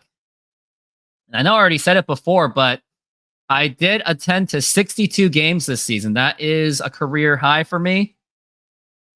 I think my goal next year is going to be 81. I'm going to try to see if I can hit 81 games for next season. Didn't happen this season. That was my goal. Very disappointed. Just a lot of things happened. But now I'm hoping to, I think next year I should have more time to be able to do 81 games. And of course, the ultimate goal will be 162. It's going to be a long ways from now, as we're looking at the 1 and 2 for Julio Rodriguez. And now here's the pitch. Now here's a ground ball, and that will get right through for a base hit. Skibby line drive. And now here comes J.P. Crawford. I'm sorry, here comes Victor Robles. And that is going to be a lead for the Mariners to make it 4-0 on an RBI line drive to right field by Julio Rodriguez. And the Mariners now take a 4-0 lead. And now here's Cal Raleigh, who has a big opportunity. He has a huge opportunity to break the record of the Mike Piazza, which we do want it to happen real badly. Let's hope that he does do it this time, because he didn't do it the last two. He got a single and he didn't get the hit last time around. It was a fly ball or something like that. But now is a chance for Cal Raleigh, the big dumper, to make something happen.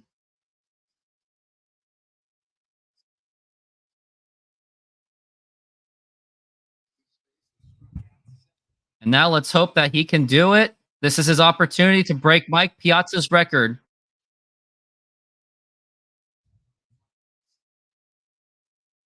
Cal Raleigh is 1 for 2 right now. Single in the 4th.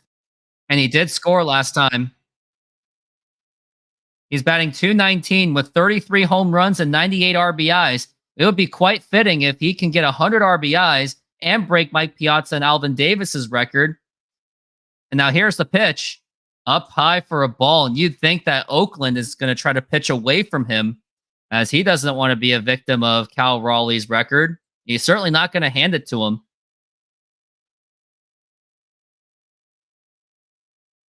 Still have a 3 strikeout advantage. The pitch.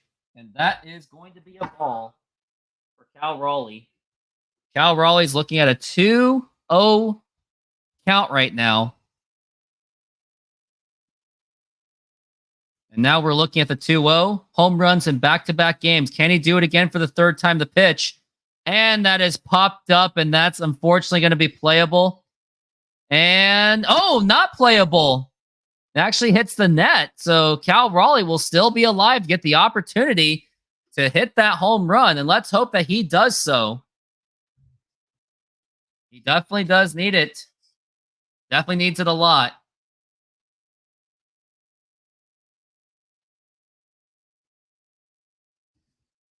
And now we're looking at the 2-1 for Cal Raleigh.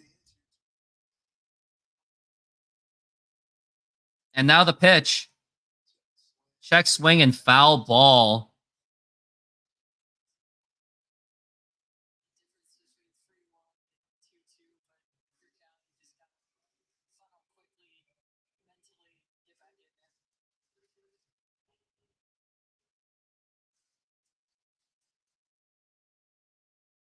And now we're looking at the 2-2 and the pitch. And now here's a fly ball to deep right field. Has broken the record for the most home runs by a catcher in the first 4 seasons. He has broken Mike Piazza's record. He has broken Alvin Davis's record. Unbelievable. And congratulations to Cal Raleigh. And on top of that, you get 100 RBIs for the season. Woo! Congratulations. And I really do hope that sounded really good on my... And I'm going to listen to it and see if it sounds any good.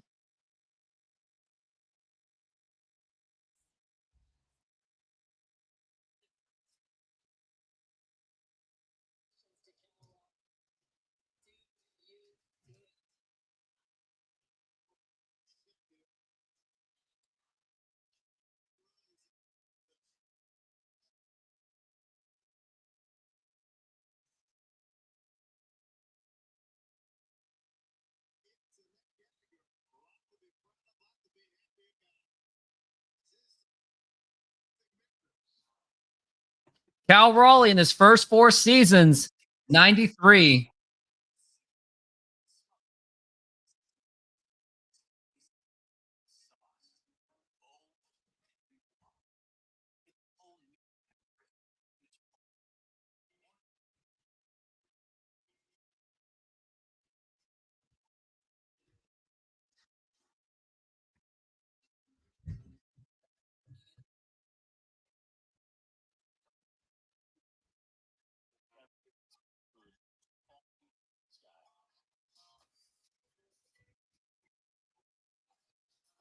Very fitting. At the end of the season, Cal Raleigh does it.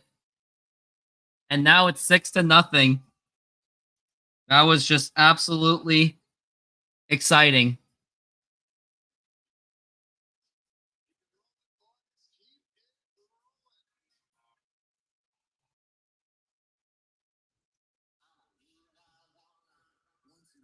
Cal Raleigh's broken the record. I know I've said it 100 times like I'm beating a dead horse.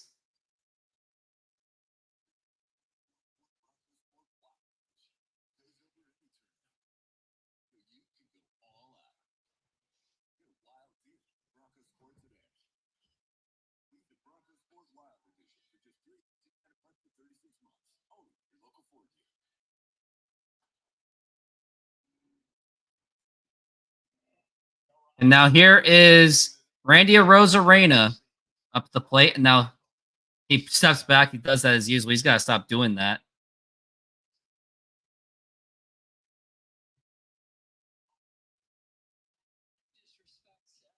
As we're looking at the 0-1, and now here's the pitch. And that's going to be a 1-1 count. Cal Raleigh has broken the record for the most home runs by a catcher. And now here's the pitch. And he's got to stop doing that step back thing. That thing is really annoying. He's really got to stop it. Like, it's a really bad habit to get into. Don't really like it. And now the pitch. And that's going to be low for a ball.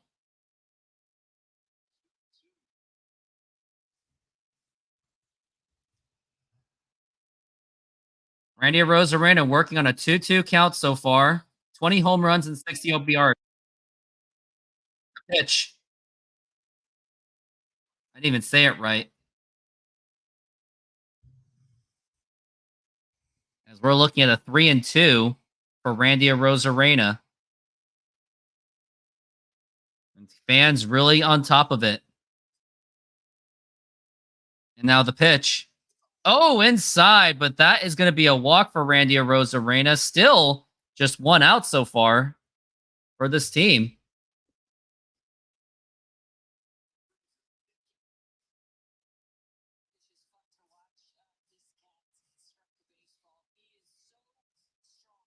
"34 home runs for Cal Raleigh.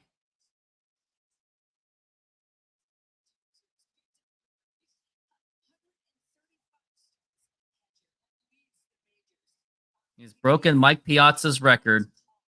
Congratulations. And broke the Alvin Davis record as well.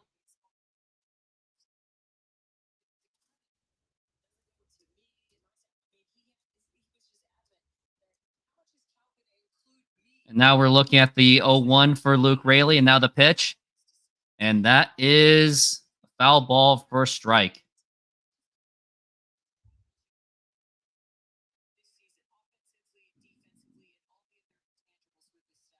And now we're looking at the 0-2 for Luke Raley.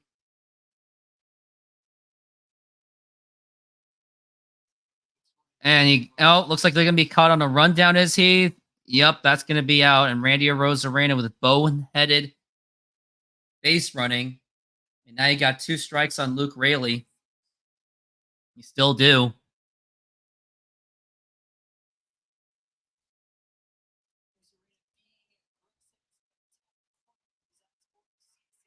Was not paying attention at all.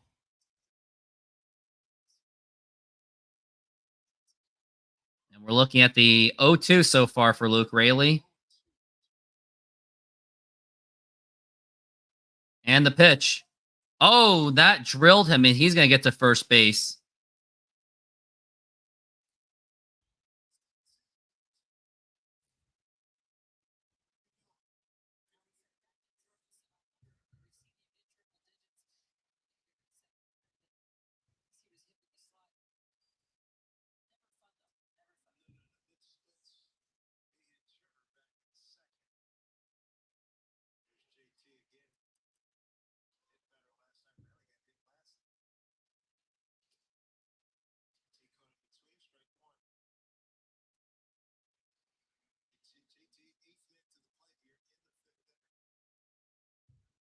Now we're looking at the 0-1 for Justin Turner.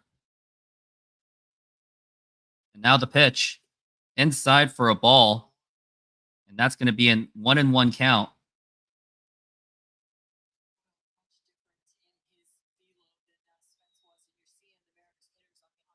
As we're looking at the 1-1. And now the pitch. And that's going to be low for a ball again. And that's going to be a 2-1 count.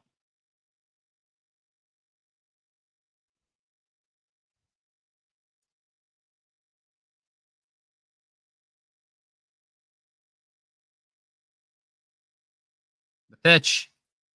And that's going to be a strike.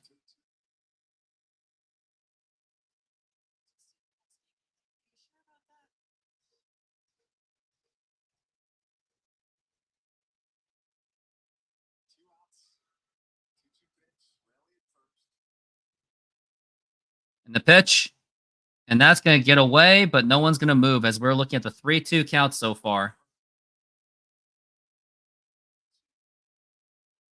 Oh, Josh, why do you have to bring it up to me? Why do you got to do that to me, man? No, please don't do that to me. As we are looking at the 3-2. And now the pitch. Swing and a miss, strike 3. But the Mariners do a lot of damage. They score 4 runs. And we go into the next inning. And I'm going to have to step off for quite a bit because hashtag don't quit your day job is blowing up my phone right now.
SeatGeek is a mobile ticketing app for sporting events, concerts, and other events.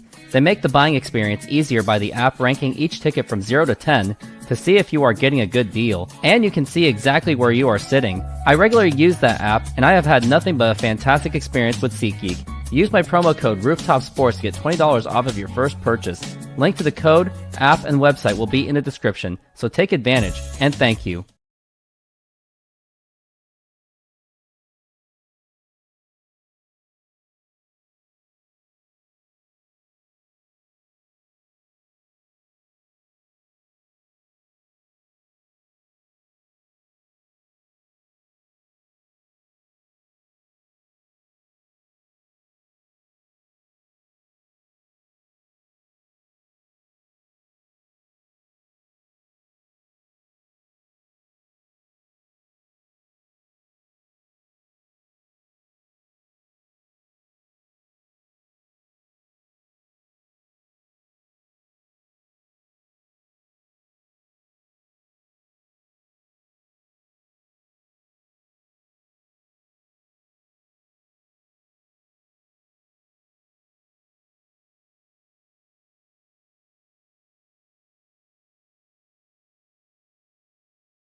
Thanks, Josh.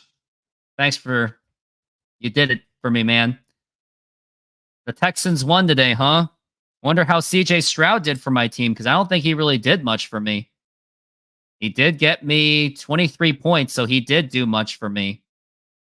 But my team is still severely behind. And now the pitch. And that is a strike. As now we are looking at 2-2 for Logan Gilbert. He's hoping to get another strikeout.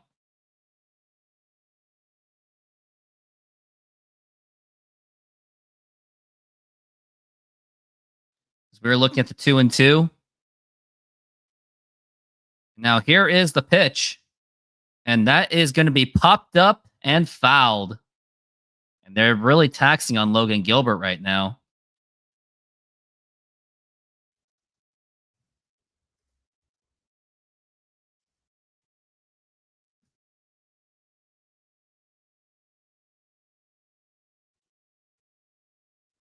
And now here's the 2-2. Up high for a ball, 3-2. And looks like Logan Gilbert's starting to lose some zip and control.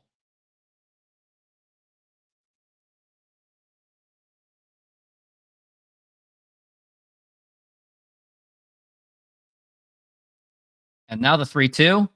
Now here's a ground ball right to Polanco. Toss over the first. And that is in time. And now we got one down here in the 6th inning. But he's at 71 pitches so far.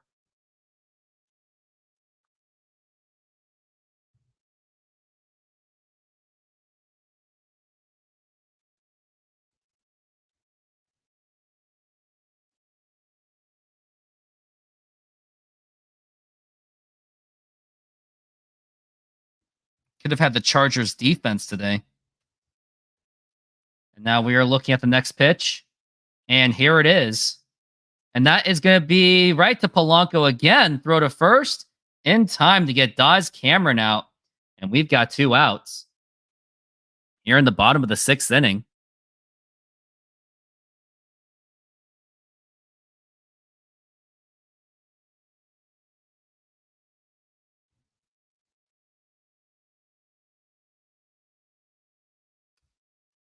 And here is Nick Allen, who is up to the plate.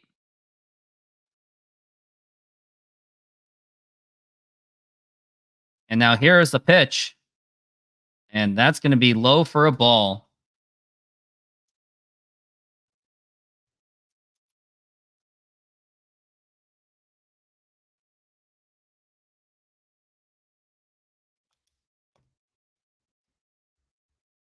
And now here is the 1-0. And that is a ground ball and fouled.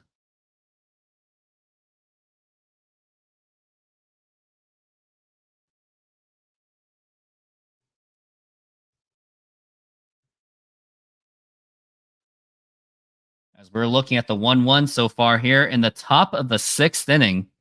I still have highlights of the season, the pitch, and that is popped up and fouled. Now you got 2 strikes on him.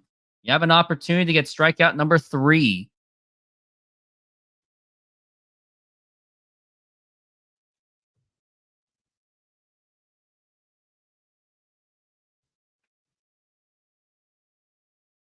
And now we're looking at the 1-2 so far. And the pitch. And now here's a line drive, and that's going to be a base hit. And there goes the perfect game. But Logan Gilbert shall be commended for his efforts. I wonder if he's going to get a standing ovation. Yep, he's going to get that standing ovation. Well deserved.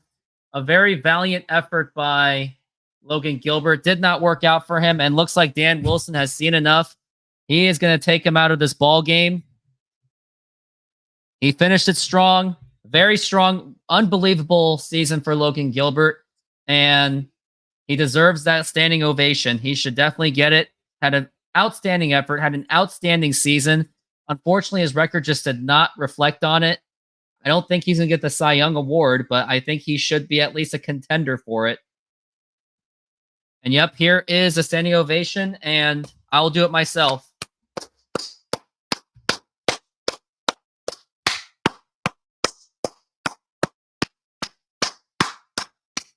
I'll stand for you as well.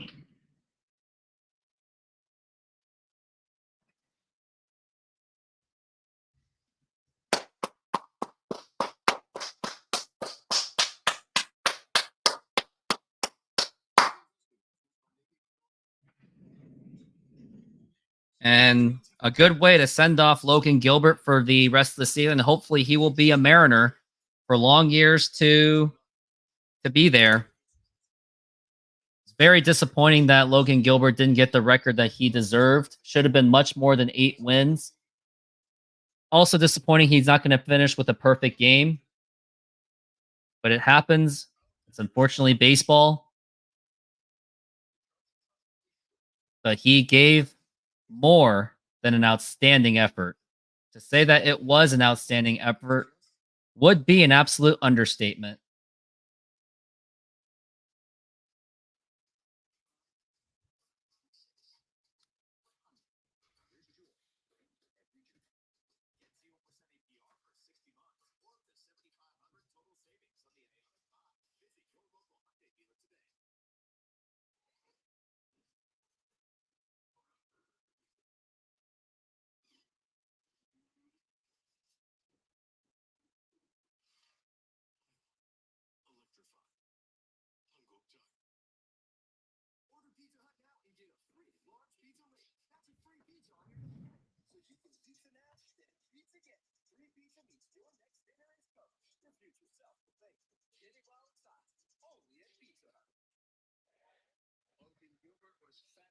Now here is Edward Bizardo. Now here's the pitch.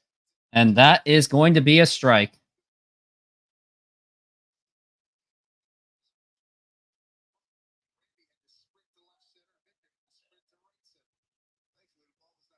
Now the pitch. Now here is a ground ball right to Polanco. Throw to first. And that is in time. And we go to the bottom of the 6th inning.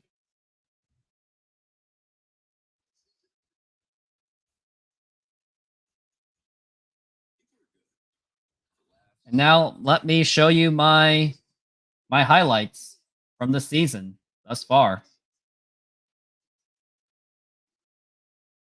And here's the pitch. And now here is a fly ball to deep right field.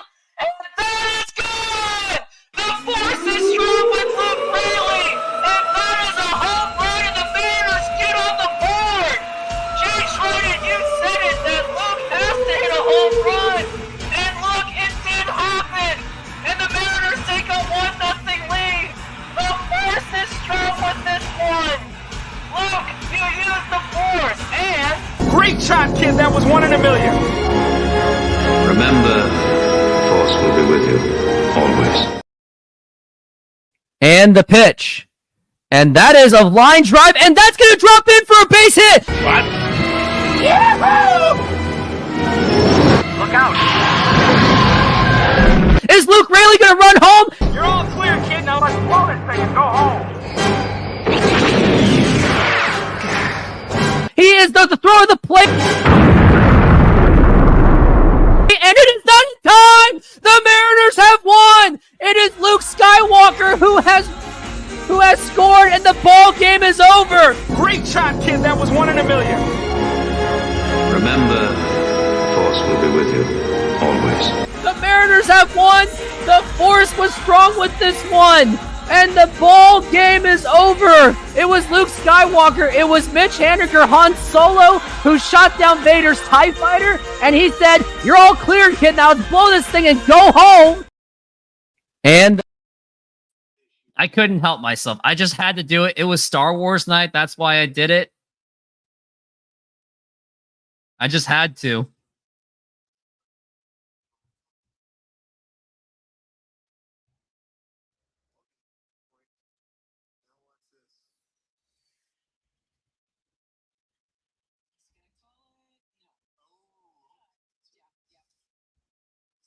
And here is Jorge Polanco up to the plate.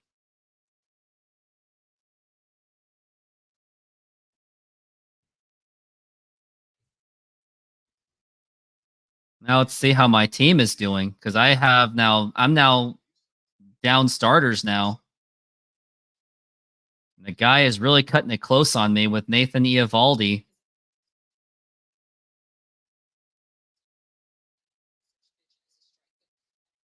Wonder how the other guy's catching up to me.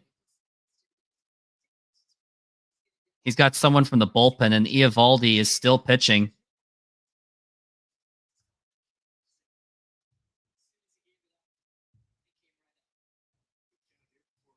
And the pitch. Up high for a ball.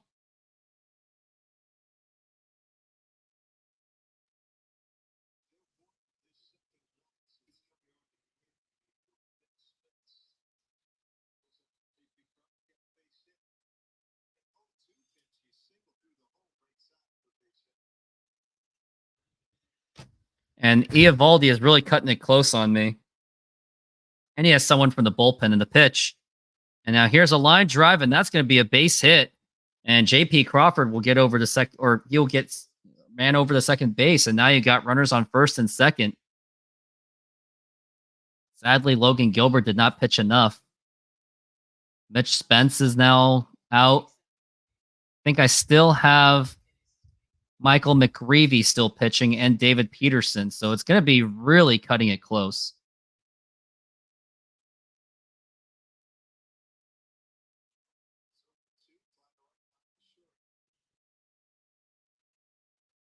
And now the pitch. And Rojas with an awful swing and a miss. Who's the migrant families? Who are you talking about? Versus the Cardinals. So I wonder who played the Cardinals today. Oh, I get it. And now the pitch. Swing and a miss on a 100-mile-an-hour heater, and that's going to be strike 2.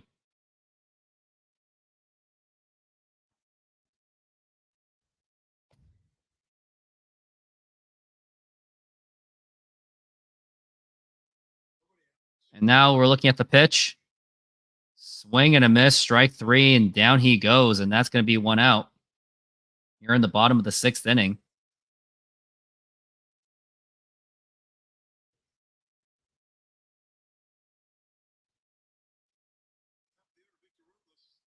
Now Victor Robles is now up to the plate.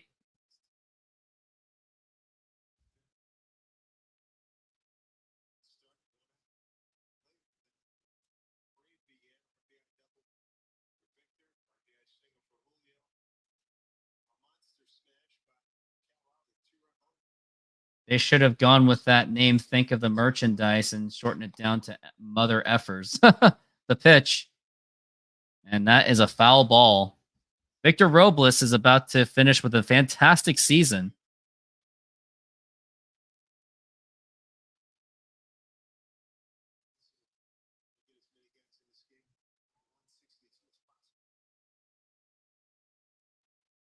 Now the pitch. And a swing and a miss.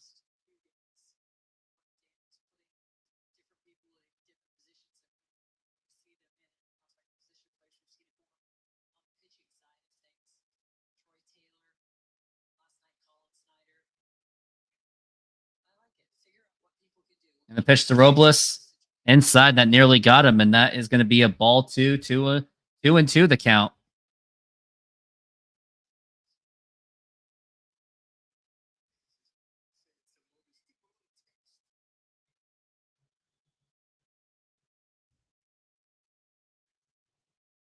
Now we're looking at the 2-2. And check swing, did he go? He did not, and that's going to be a full count, 3-2 on Victor Robles.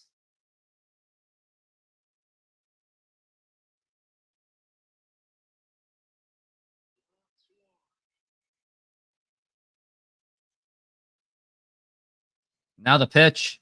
Now here's a ground ball, and that's going to at least advance the runner to throw to first, and not in time. And now you got runners on first and third, but with 2 outs, though. And now it's going to be up to Julio Rodriguez to extend this inning.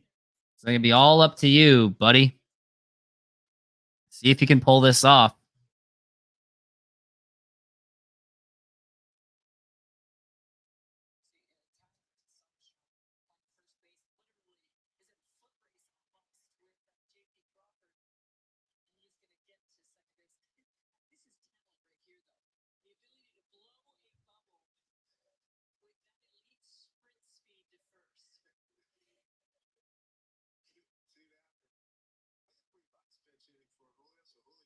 Leo Rivas, he's hitting, so that means Julio Rodriguez is out for the game.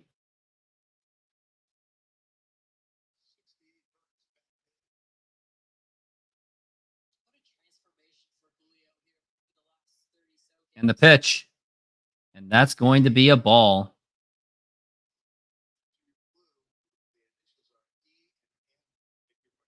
Yeah, Julio is out, so he will not have the opportunity to drive in more runs, as if he already did anyway. Now here's the 1-1. And that will be outside for a ball.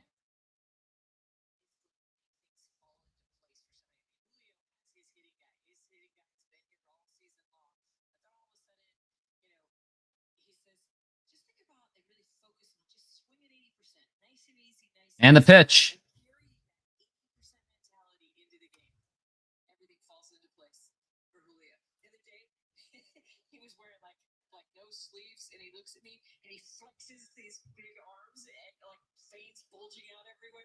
And now we're looking at the 3-1 and the pitch. And now here's a fly ball, and that's not going to get it done. And that's going to make the catch. And that's going to retire the side. We go to top of the 7th inning. Got highlights to show. And the pitch to Locklear. And now here is a fly ball to deep left field. And that is gone. That is a home run for Tyler Locklear. And the Mariners now take a 3-0 lead. And that was just absolutely blasted. What a hit by Tyler. That's his second career home run and second home run of this season. I would say that he is off to a pretty decent start. And now he's got that second home run. And now here's the 1-1 pitch. And now here's a ground ball right to Tyler Locklear. He takes himself to the bag, and the ball game is over.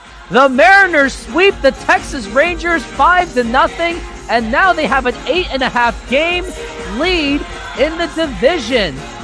Oh my goodness, and it just keeps getting better. And congratulations to the Mariners. First it was Luke Raley who doubled, scoring in Mitch Haniger. Josh Rojas scored on a Dunning wild pitch to make it 2-0. Then in the 7th inning, Tyler Locklear launched a powering home run. More like a line drive kind of home run to make it 3-0. That's his second home run of the season and career. So I think he's off to a pretty decent start. Then Canzone singled to score in Ryan Bliss after Mitch Haniger took the hit. And then Luke Raley scored on the wild pitch. And then Logan Gilbert, absolute masterful performance.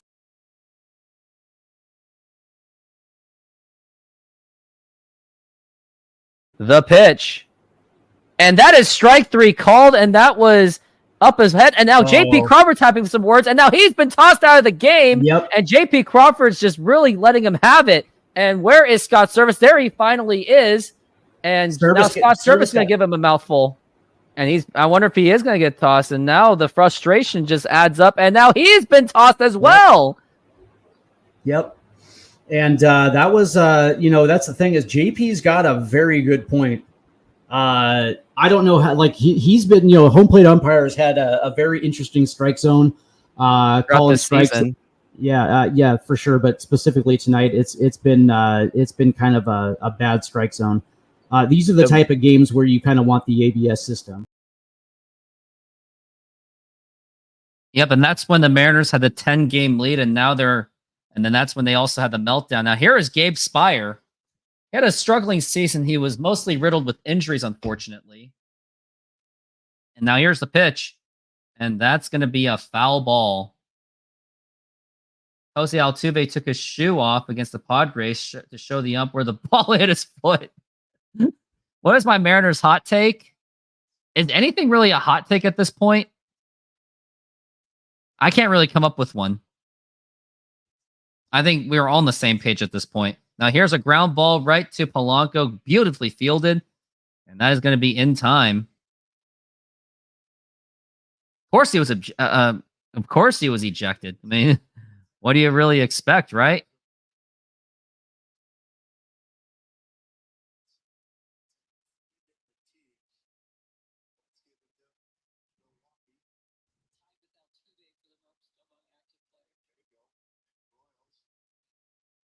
Now the pitch, and that's going to be low for a ball.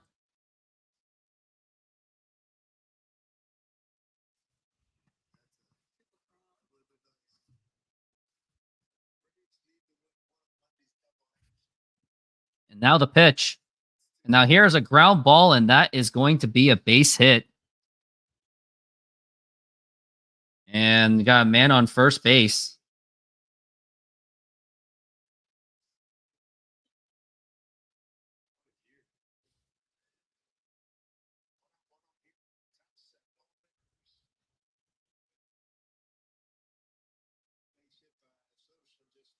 Wonder how my fantasy baseball team is doing right now. Now here is a base hit again. And I still have a 3 strikeout lead.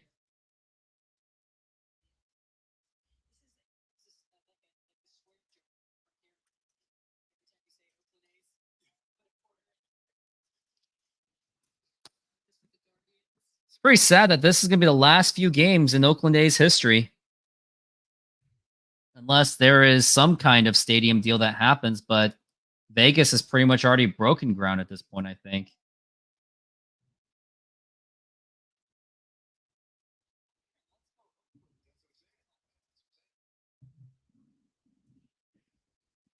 Has the A's. The A's are moving, expected to break ground in their new stadium. And now the pitch. It seems it's only a matter of time they move to Vegas.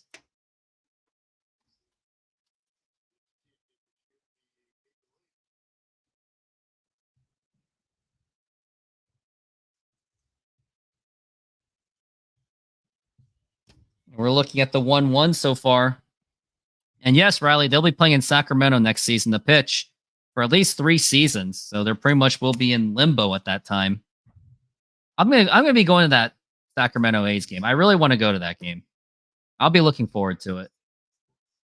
I'm pretty sure I'll have the time this time. As we are looking at the 1-2 for Zach Geloff. And the 1-2. And that's gonna be low for a ball, 1-2.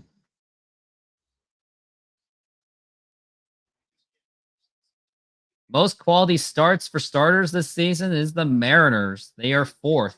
1990, 2011, 2003, and 2024. It was a record-setting rotation, it was. And the 2-2. Swing and a miss, strike 3, down goes. And we've got 2 down so far. Pretty sure that Gabe Spire won't be pitching after this.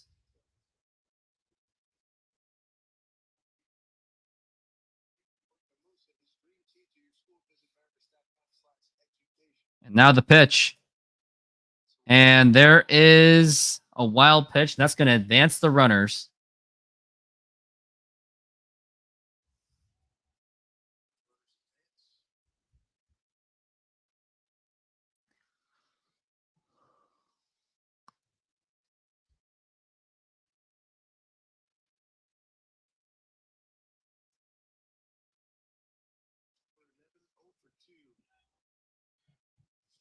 And now the pitch. Now here's a ground ball, and that's going to get right through for a base hit. And the Oakland A's get on the board. And that's going to be at least 2 runs. And yep, that's going to be at least 2 runs on a 2-run double by Oakland. That was by Nevin. And if the score stands, that could be the last time the Oakland A's score runs.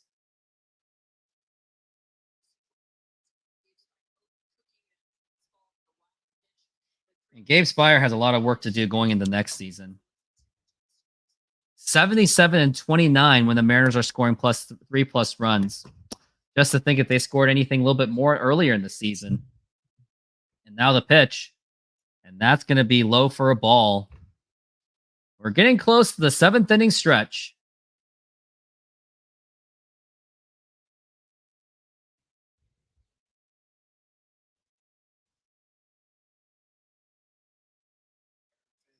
And now we are looking at the pitch.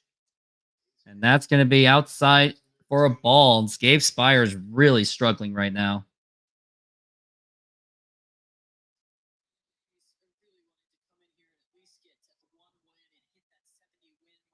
And the pitch. And swing and a miss, and that is going to be a strike. Mariners have got to find ways to win. And the pitch. And that is going to be low for a ball. That's going to be a 3-1 count.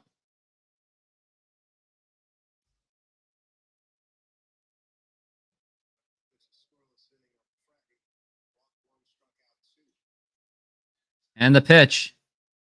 And that is going to be a ball once again.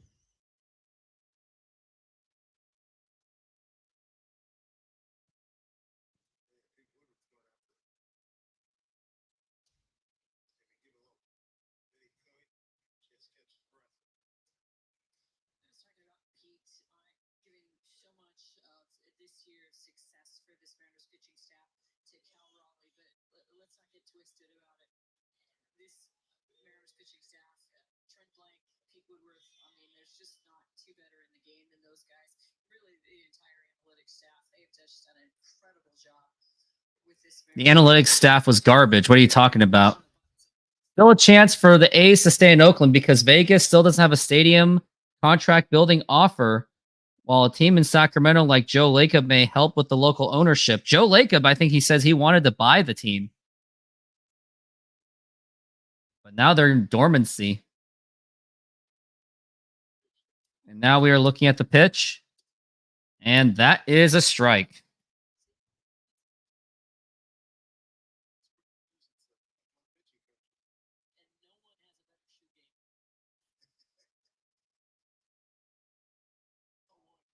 Oakland A's fans are still cheering. They're still showing their pride. You got to give it to them.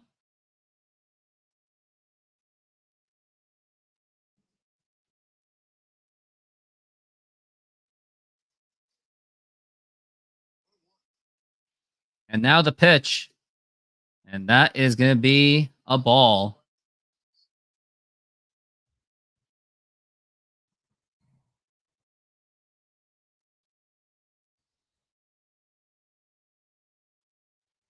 And now the pitch again. And here's a ground ball foul.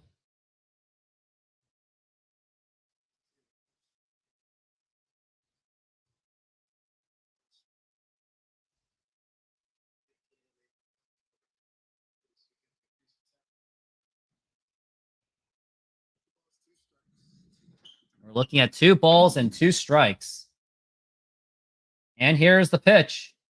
And strike 3 called, and that's going to retire the side. Mariners get out of the jam, but they squandered 2 runs, gave up 2 runs. And now it's time for the 7th inning stretch, and this time I will show a very special one. I'll show it to you right now, and here it is. Everyone get up on your feet. We are doing the 7th inning stretch. Take me out to the ball game. Take me out to the crowd. Buy me some peanuts and I don't care if I ever get back. So let's root for the Pirates. They don't win. They don't win. It's a shame.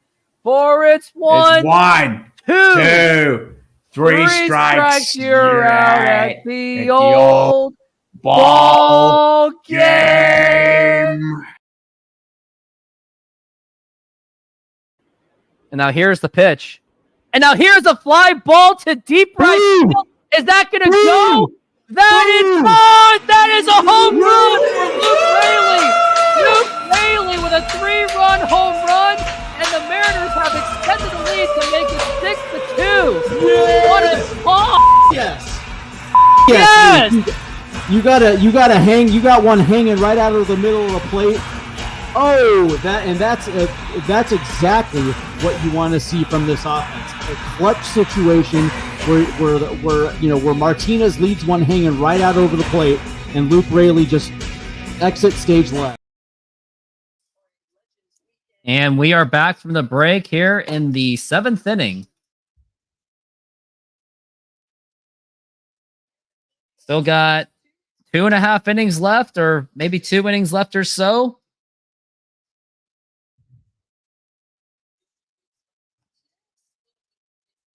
Time for the Mariners to put an end to this. Get win number 85.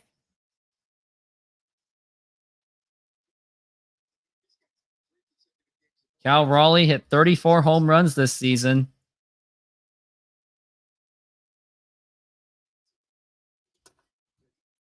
And now checking on my fantasy baseball team. I now have a 5 strikeout advantage.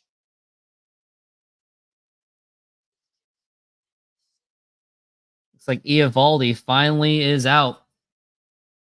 We got Clark Schmidt to deal with for the Yankees. It looks like I'm running out of pitchers, but David Peterson has really carried my team.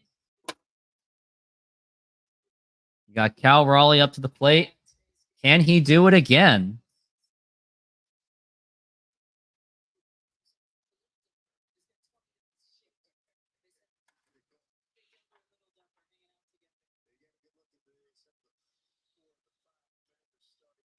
Mets are winning 5-0 against the Brewers.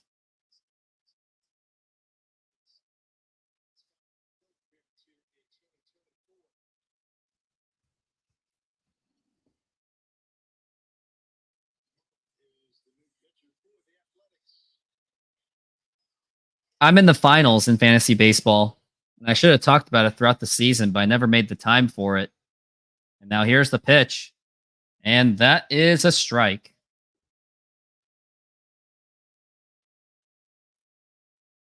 And can Cal Raleigh do it again? Can he get 35? The pitch.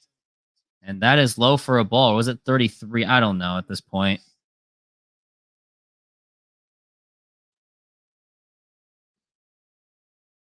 And the pitch. And that is up high for a ball.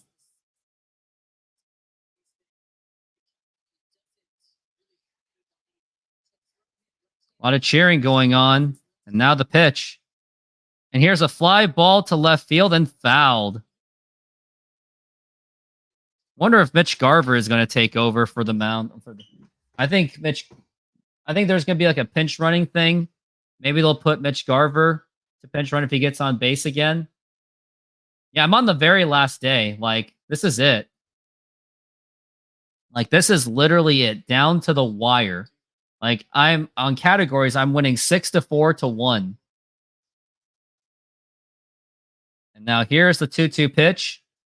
Now here's a ground ball right to third base, throw to first in time. And that should be, that's probably going to be the last at bat for Cal Raleigh. I wonder if they're going to pull him out for the game. Randy Arozarena is now up to the plate.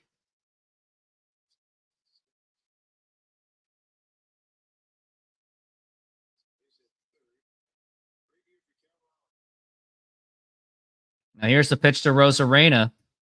And that is a strike. Been a wonderful game for the Mariners so far. Glad that I was here to cover the very last game of the season.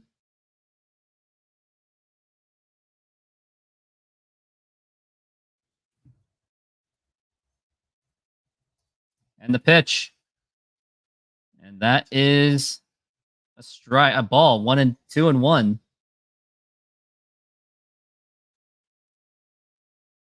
And now the pitch. And that is a strike.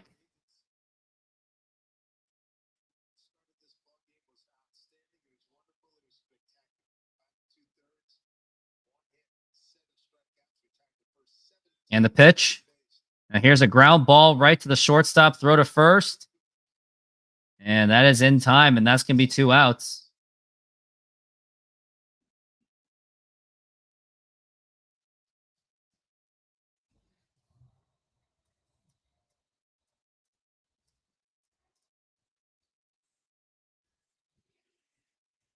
And now here is Luke Raley up to the plate. Good Sunday. Is this broadcasting live from Seattle? Well, I'm in Seattle right now. Yeah, I guess. And that is a foul ball.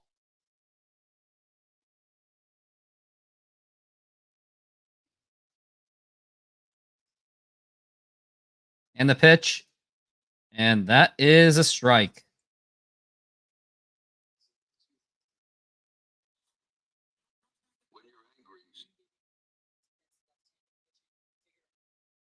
And now the pitch.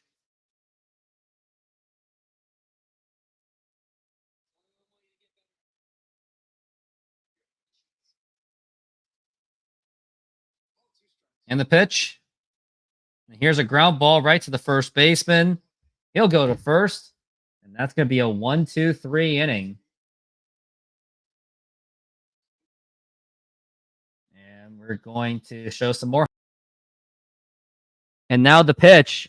And now here's a line drive, and that's gonna get right through for a base hit. And that's gonna at least tie the game for sure. And Raley scores, and Arozarena scores, and is that everyone scores, and the Mariners have won the game. Oh my goodness! 3 runs, RBI by Mitch Haniger, and the ball game is over. What just happened? Oh my God! You're facing a team that's lost 10 straight, and you give them 2 right away to win the series. Just a disgrace. Absolute disgrace. Here I am. It's Monday. The weather's nice. I'm hoping to be in a good mood, and you're pissing me off already. Before I've even gone on the air, you're getting me all fired up, man. Come on, it's not even 9:30 yet. Hey, think of it as an alarm clock, man. This is like therapy, dude. My wife is gonna thank you for taking this out on you and not on her. The only job the offense has to do is just to not suck. And this offense sucks, okay? All you got to do is just be average, be boring, be mediocre. I mean, dude, can you imagine living a life and having a job where your boss comes to you and says, I want you to do one thing. I want you to be mediocre. That's all I want. I want you to be average at what you do. You don't need to be great. You don't need to be a leader. I don't want to pay you a lot of money. Just want you to be mediocre. All you got to do is not suck. Imagine those standards for any of us in what we do for a living. And these guys can't even do that. Those 2 Tigers games, Brian Wu and Bryce Miller pitched absolute amazing gems. And with barely breaking 90 pitches, Scott pulls them out for the bullpen. And next thing you know, in a snap, the game's over. They lost. And then the other thing that stuck out was when Luis Castillo on Friday, he wasn't exactly pitching great, but he was okay, but there was clear signs that he shouldn't have been pitching any longer. And he was going to the 100. And Scott Service left him in, so I think there's a little bit of a double standard. Yeah, totally agree with you. You're still babying those guys like it's April, but you're pushing Julio Rodriguez like it's do or die, which doesn't make any sense unless you just have that much faith in your bullpen, which I think we both can agree is ridiculous because the bullpen has been spotty at best lately. And we are brought back from the break, and here is Gregory Santos, who is going to get some work today. Glad to see him getting some work. It's really disappointing that he was not able to contribute as much as we would have liked to due to his injuries to pitch. And that is a strike. And it's unfortunate how much the bullpen was plagued by injuries. Matt Brash probably won't be available until, from what I heard, middle of spring. Gregory Santos just got back in the groove. Hopefully he doesn't get injured again. As Nick Allen fouls it off, and Mitch Garver is going to be the catcher. Looks like Mariners are pretty much just winding this season down. As we are looking at the 0-2. And now here is the pitch. And that's going to be popped up. Could be playable for Luke Raley. And he's there and he makes the catch. And that is going to be 1 down so far.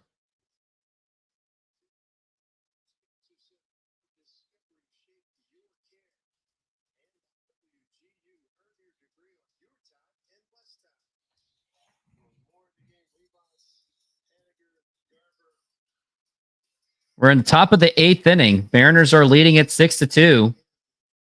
And now the pitch. Now here is a fly ball to right field and fouled.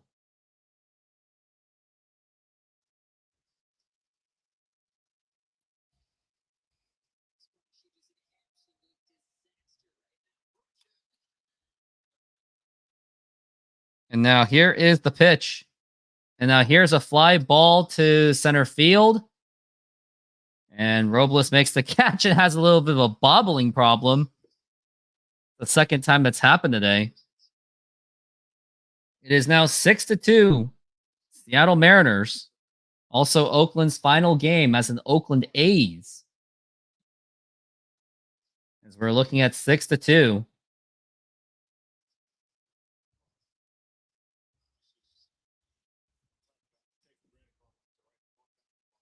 And now here's the pitch. And a swing and a miss right down the middle. And that is going to be a strike. It looks like I have a 6 strikeout advantage. Now the pitch. And that is a 0-2. If you guys are wondering what I was talking about, it's my fantasy baseball team that could be on the cusp of a victory. It looks like David Peterson is out, along with Michael McCreevy. So that's going to be everything that I've got. And now the 0-2. And that's a swing and a miss, strike 3. Down he goes, and Santos pitches an easy 1-2-3 inning. We go to the bottom of the 8th. Last chance for the Mariners offense to put up some more runs. As long as they're leading, of course. Both of us, I think we just say it as it is. We don't like sugarcoating. We're not cheerleaders. We're passionate Mariner fans that have been around for 20 to 30 years, and we just want to see a World Series. Just give us a World Series, and we'll be happy. Look, man, I just think when it's all said and done, we're angry because we care. People are angry because they care. The Mariners should be on their hands and knees loving the fact that people are this pissed off about what's going on, because the next possible alternative is apathy. If I'm the owner of the Mariners, I'm telling my people, I'm telling Brad Adam, Angie Menting, go nuts, have at it. Show that passion. Show that passion on the air. Show the fans that you are just as passionate as they are. That's what we want. And if it's fair criticism, I don't care if it's fiery, emotional, just don't make it personal. But if it's fair criticism, go for it, because that brings in ratings and it brings in people. And we want people to know that we care as much as they do, and they do none of that. And now the pitch. And now here is a fly ball to left field, and that is going to drop in for a base hit once again, and the runner scores, and the Mariners have tied the game on a single by Luke Raley. This game is tied. And now the pitch. And now here's a line drive, and that is a base hit, and the ball game is over, and the Mariners came back from a 5-1 deficit off a single by Leo Rivas, and that is going to be the first win of the Dan Wilson era. Unbelievable. Congratulations to Dan Wilson. You kind of saw that Lou Piniella kind of swagger on the way he called that game.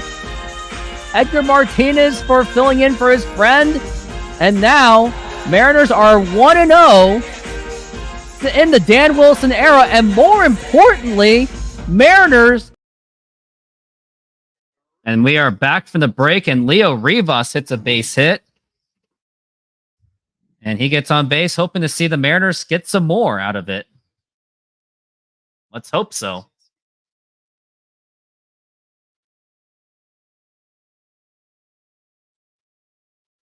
Final game of the season. And now we got Mitch Haniger up to the plate, and I think he is replacing Luke Raley. Nice to see him play for one last time. He's replacing Jorge Polanco in the pitch.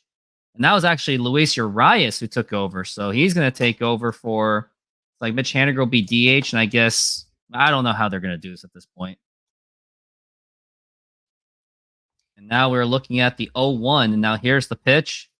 Swing and a miss. And that is strike two. Would like to see one more home run out of Mitch Haniger before this season is over.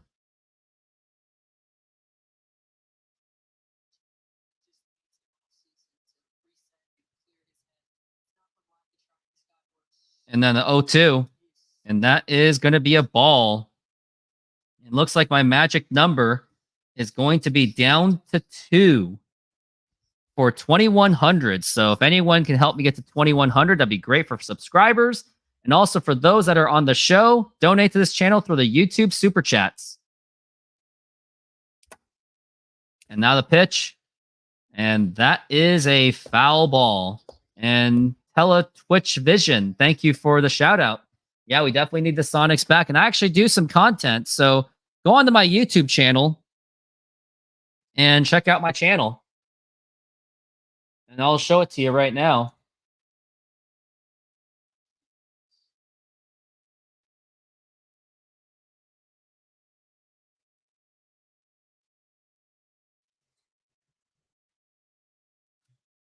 And here's my video. And we're looking at the 2-2 and the pitch. And it's a swing and a miss, strike three. And if the Mariners win, that could be Mitch Haniger's final at bat for the season. And some hope that could be the final at bat for his career with the Mariners, because Mitch Haniger has been a liability throughout the entire season. And it pains me to say that.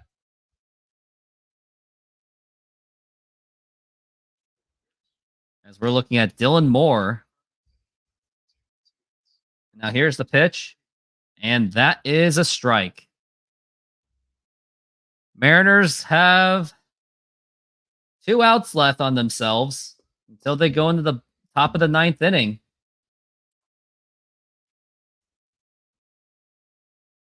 And now the pitch.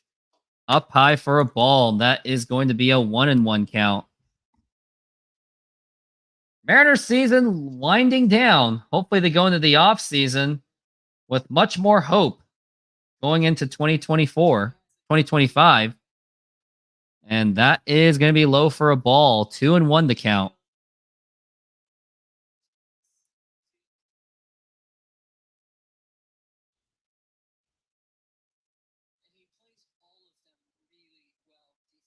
And now we're looking at the 2-1. And that is throwing back to first, that is.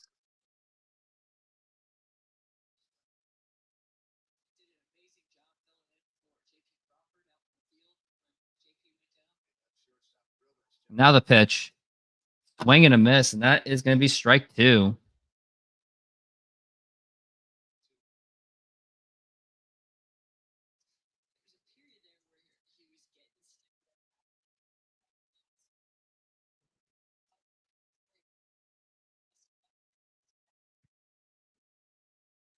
Now the 2-2, and that is going to be caught. And now you've got 2 outs.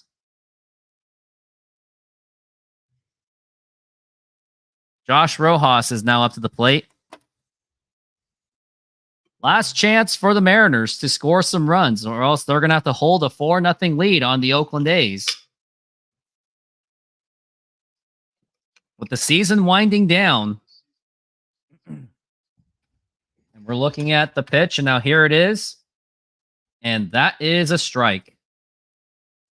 As we're looking at the 0-1 count on Josh Rojas.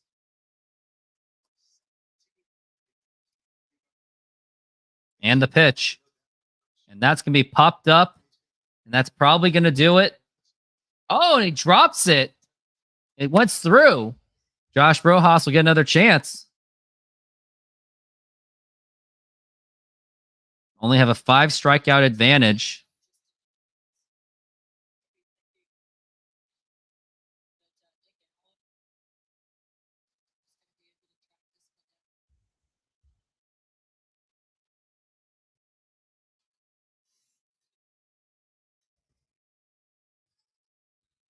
Oh, 0-2 for Josh Rojas. And the pitch. And that's going to be low for a ball. 1-2.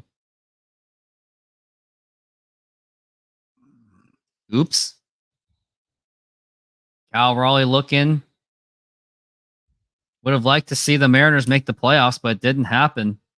They had several opportunities to make it happen. And the 1-2. And now here's a fly ball to left field, and this time it should be doing it. And he makes the catch, and the Oakland A's are down to their last 3 outs. Last try for them.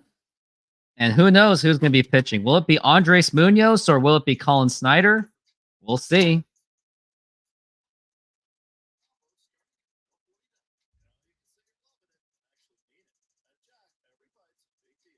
Luis Arias is your National League leading title holder. Yep. He truly is. As we are going into the top of the 9th inning. My point is it's across all Seattle sports. It's this idea, like people pleading 3-4 years ago to bring back Ichiro. When Ichiro was like 93 years old. I'm like, no, I do not want to bring back Ichiro. Like Griffey when he's got a walker out there and he gives you a single every 60 games. Like the list goes on and on.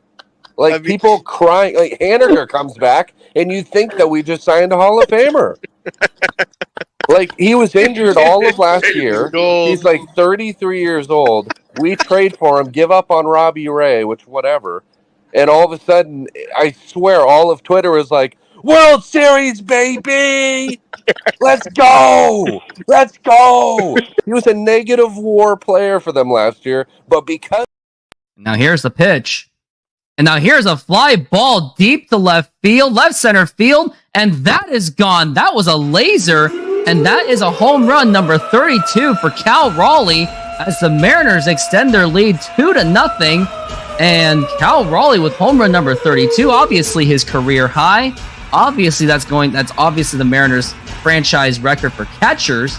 And Cal Raleigh puts the Mariners up 2-0, and what a laser of a hit. And we are back from the break, and last 3 outs remaining for the Oakland A's and the Seattle Mariners until this season will come to a close. And it's still devastating to see the Mariners not going to be able to make the playoffs. And now here is Troy Taylor up to the mound. I think this is going to be a save opportunity for Troy Taylor, and he has shown promise. He has upside, and he has came a long way. He was drafted in 21, didn't sign, and now he's here for drafted in 22 and has worked his way through the minor leagues real quickly.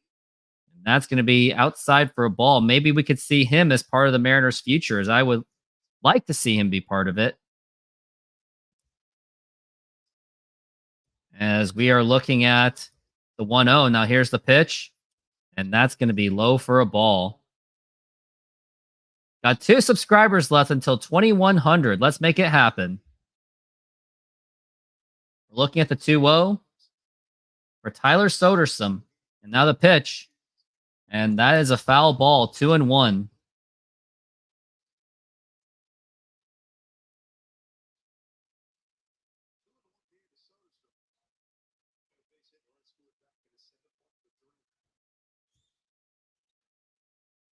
And now we're looking at the 2-1. And now here's a fly ball to center field. And Robles is there, and he makes the catch, and we've got one down. Victor Robles, where Jerry DePoto says that he is expecting him to be part of this team going forward.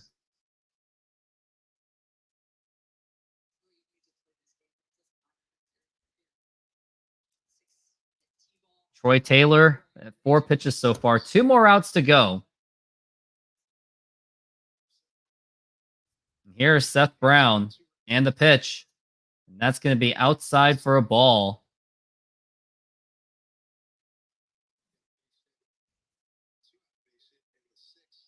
Hearing the chance, sell the team. The pitch. And that's going to be a foul ball. You got fans that probably spent a lot of money just to say sell the team. As we are looking at the 1-1 so far, Seth Brown is 1 for 3. And now the pitch. And that's going to be low for a ball. 2-1 to count.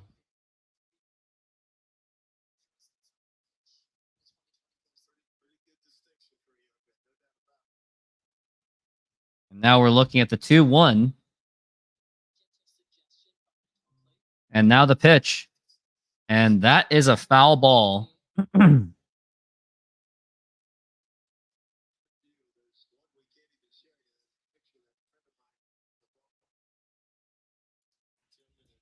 As we are looking at the 2-2. And the pitch. And here's a fly ball to right field, and that is going to drop in for a base hit. And that's going to be an easy double for Seth Brown. And the Oakland A's are still fighting. Nope, that's going to be... Nope, that's a double. I was correct.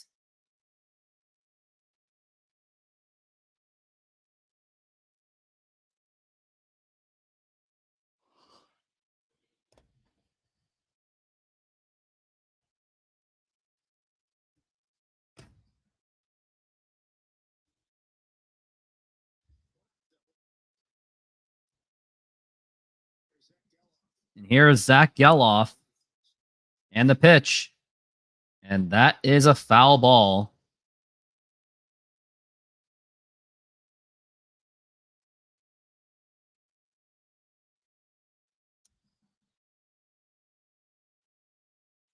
And now we are looking at the 0-1 and the pitch. And now here is a fly ball to center field. And Robles has got, well, no, he's not going to get it. And that's going to remove runners. And Oakland is still trying to do it one last time before they go to Sacramento. At least the Mariners have a chance for a double play, though.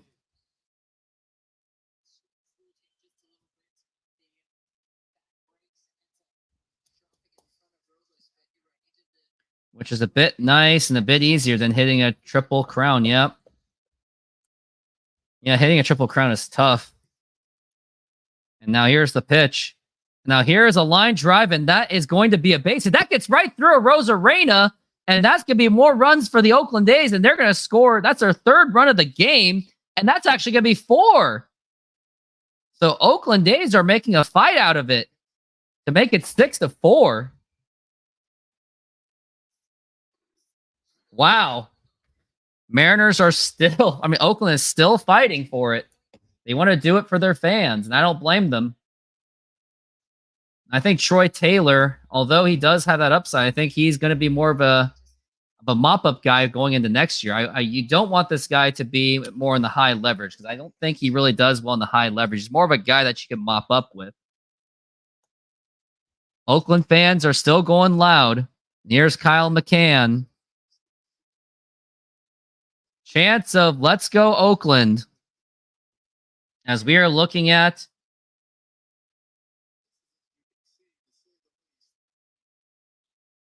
and now the pitch. Swing and a miss, and that is strike 1.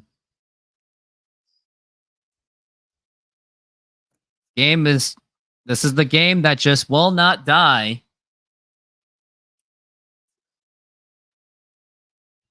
As we are looking at the 1-1 and the pitch.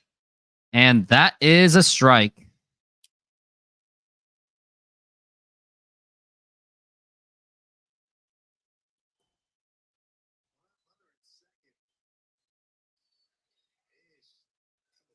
As we were looking at the 1-2 and the pitch. And that's a foul ball. We're going to try this again. The season that just won't die, especially with the Oakland A's. They want to keep this going so they can still play as the Oakland A's. As we are looking at the 1-2 for Kyle McCann. And the 1-2 pitch. And a swing and a miss, strike 3. And the Mariners are down to the Oakland A's are down to their final out. Must say, what a disappointing season it was for the Mariners, but positive things we saw out of it was the starting rotation, Victor Robles, Julio Rodriguez, at least in the last month, Cal Raleigh making history. And now it comes down to this. Got Max Schumann. Can Troy Taylor finish this off? And now here's the pitch. And a swing and a miss. Got 2 strikes to go. And this is it. Oakland A's going to Sacramento next season. Future still uncertain. And now here's the 0-1. And that is strike 2. And this is game time. This game started with Logan Gilbert with his perfect game effort, which was cut short. Julio Rodriguez with RBIs. Victor Robles Randy Arozarena with RBIs. Justin Turner with RBIs. And now the 0-2. Outside for a ball. And excuse me, I don't think Arozarena got the RBI. Cal Raleigh breaking the record of Mike Piazza and Alvin Davis. Congratulations. And we're looking at the 1-2. Let's try this again. Let's get this strikeout. Let's end this. And now here is the 1-2 pitch. And outside again. The season that just won't die. He was trying to get in the chase. Schumann has a chance to tie this game to give some more life for the Oakland A's. You got the fans back there. Shout out to them for sell the team. And hopefully the Oakland A's can keep it going. Who knows what the future unfolds. And now here's the 2-2. And here is the pitch. And it's up high for a ball. 3-2. Again, the season that just won't die. I think even Mariners fans still want us to keep this going, win or lose. And we're looking at the 3-2. And now here is the pitch. And a swing and a miss, strike 3, and the ball game is over. The Mariners will end the season with 85 wins, and they will at least end the season with a sweep and a Cal Raleigh milestone. Logan Gilbert with an outstanding pitching effort. And we've got Oakland A's. Unfortunately to them, that was their final game as an Oakland A's, and they will be going to Sacramento next season. And again, who knows what the future unfolds for the Oakland A's, or shall I say the Sacramento A's. But Oakland A's fans are still standing around. Much of them are still very devastated that this is over. And I wonder if those Oakland fans are still going to be Oakland A's fans or will they be Giants fans? Who knows? Because they really don't like John Fisher. But they will have to be driving all the way up to Sacramento from Oakland. I know that road trip. It's an I-80 going up north. And, I mean, I must say, it depends on the traffic conditions, but if you're an Oakland A's fan and living in Oakland, then you want to plan a whole day to drive up there. Mariners had it. They had a 10-game lead in the division, but it just did not happen. And also, I invite you all, I'm taking calls. If you would like to join my show,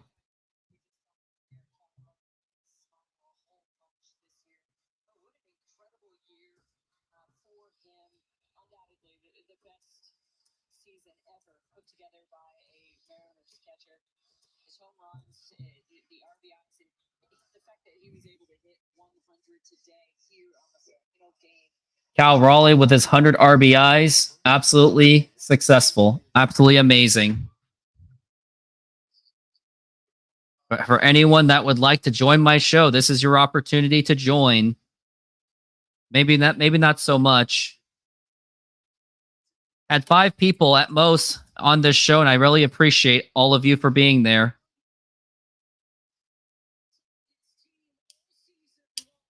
And I'm really devastated that this season's over.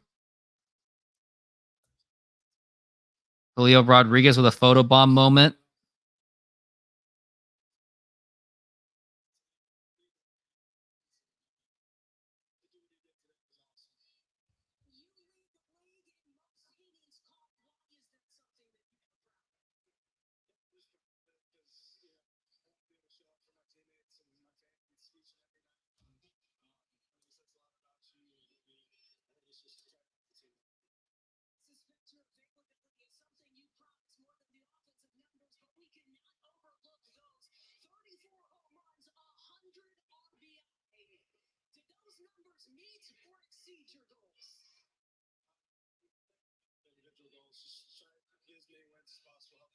I like that answer from Cal Raleigh.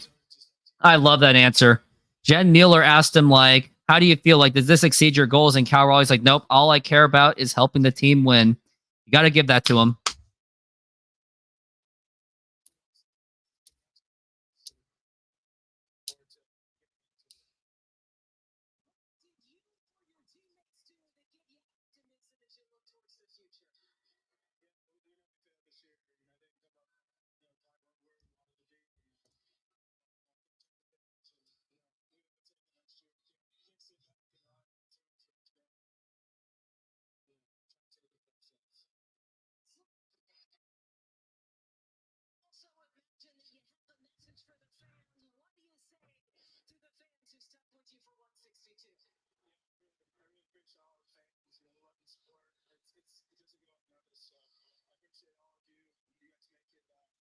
Cal Raleigh looks very emotional. They don't make the playoffs. And I really do think that this team at least could have made something happen with that amazing starting rotation.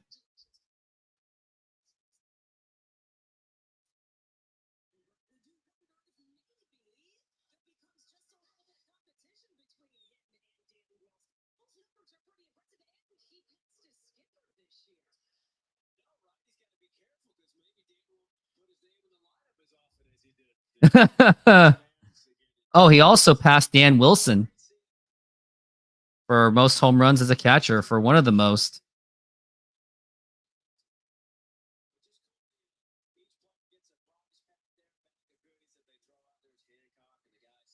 Hancock throwing things to the stands. Julio throwing them.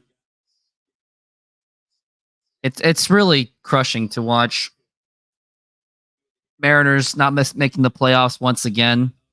There was such huge expectations, and it's really uncertain where this season is going, as Jerry Dipoto already admitted that he's not going to raise payroll.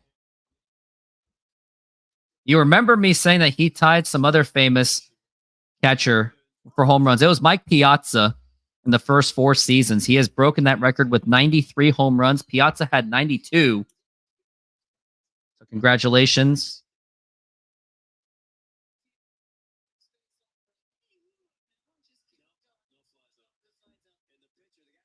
Mike Piazza, the legend, with the Dodgers, partially with the Florida Marlins and the Mets for the most of his career. Then went to the Padres and the Oakland A's, believe it or not. I mean, I'm feeling some emotion in myself that it's very difficult to see that the Mariners are not going to be making the playoffs this season. We all wish that it did happen, but unfortunately, it just did not happen.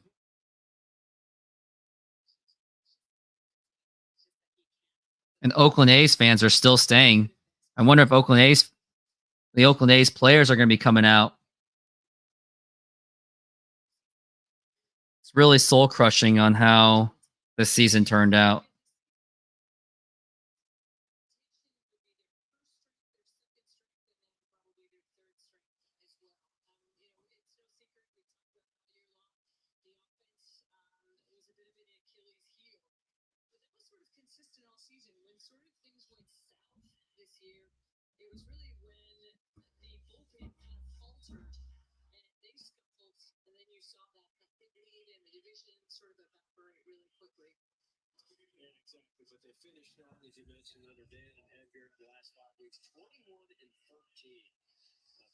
Mariners went 21-13 under Dan Wilson after Scott Service only gave him a .500 record. Mariners are still going around. Mariners players are still going around thanking the fans. And also, I want to thank every single one of you for being part of my channel. I grew around 700 subscribers since the start of the baseball season, and hopefully I can gain another 1,000 more going into next season.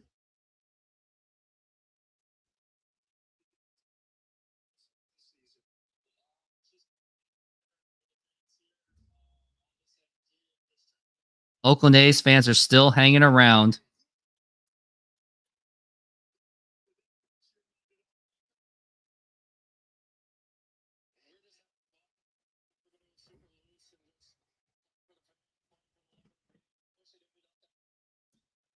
I really wish the season ended with talking about the playoffs. Logan Gilbert will finish the season. He leads the major leagues with 208 innings pitched and a 0.89 whip.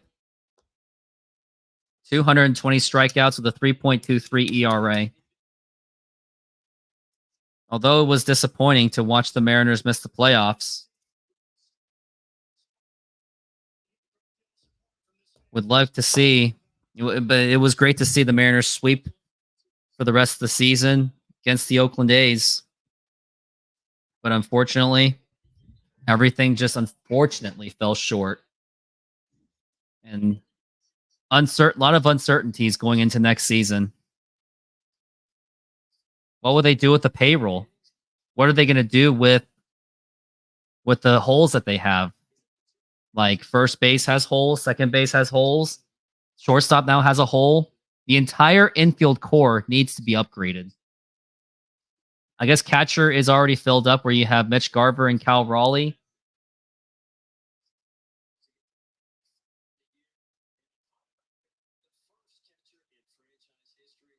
Cal Raleigh now signing autographs.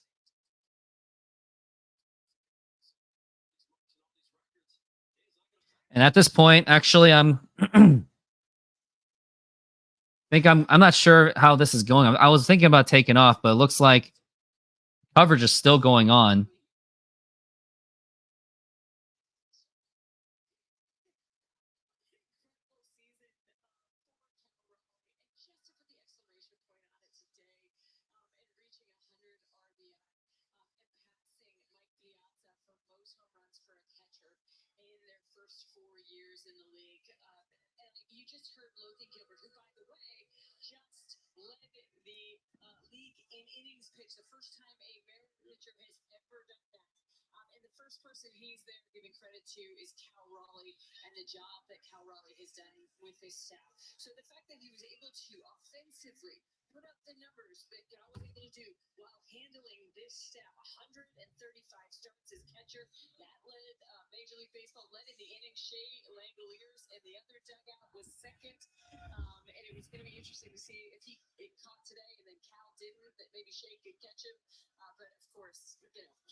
finishes strong here in 2024. Of course. Caught the final game. Exactly. The Iron Man finishes strong, and again, those 93 home runs, most in team history through the first 4 years as well, passing Alvin Davis now. So it's Justin Turner who had the big hit last night, which is what a difference Justin Turner's made since coming over from Toronto to trade that. Looks like they don't really have much to say, but I think that's going to do it. I just want to say thank you all for being part of the channel.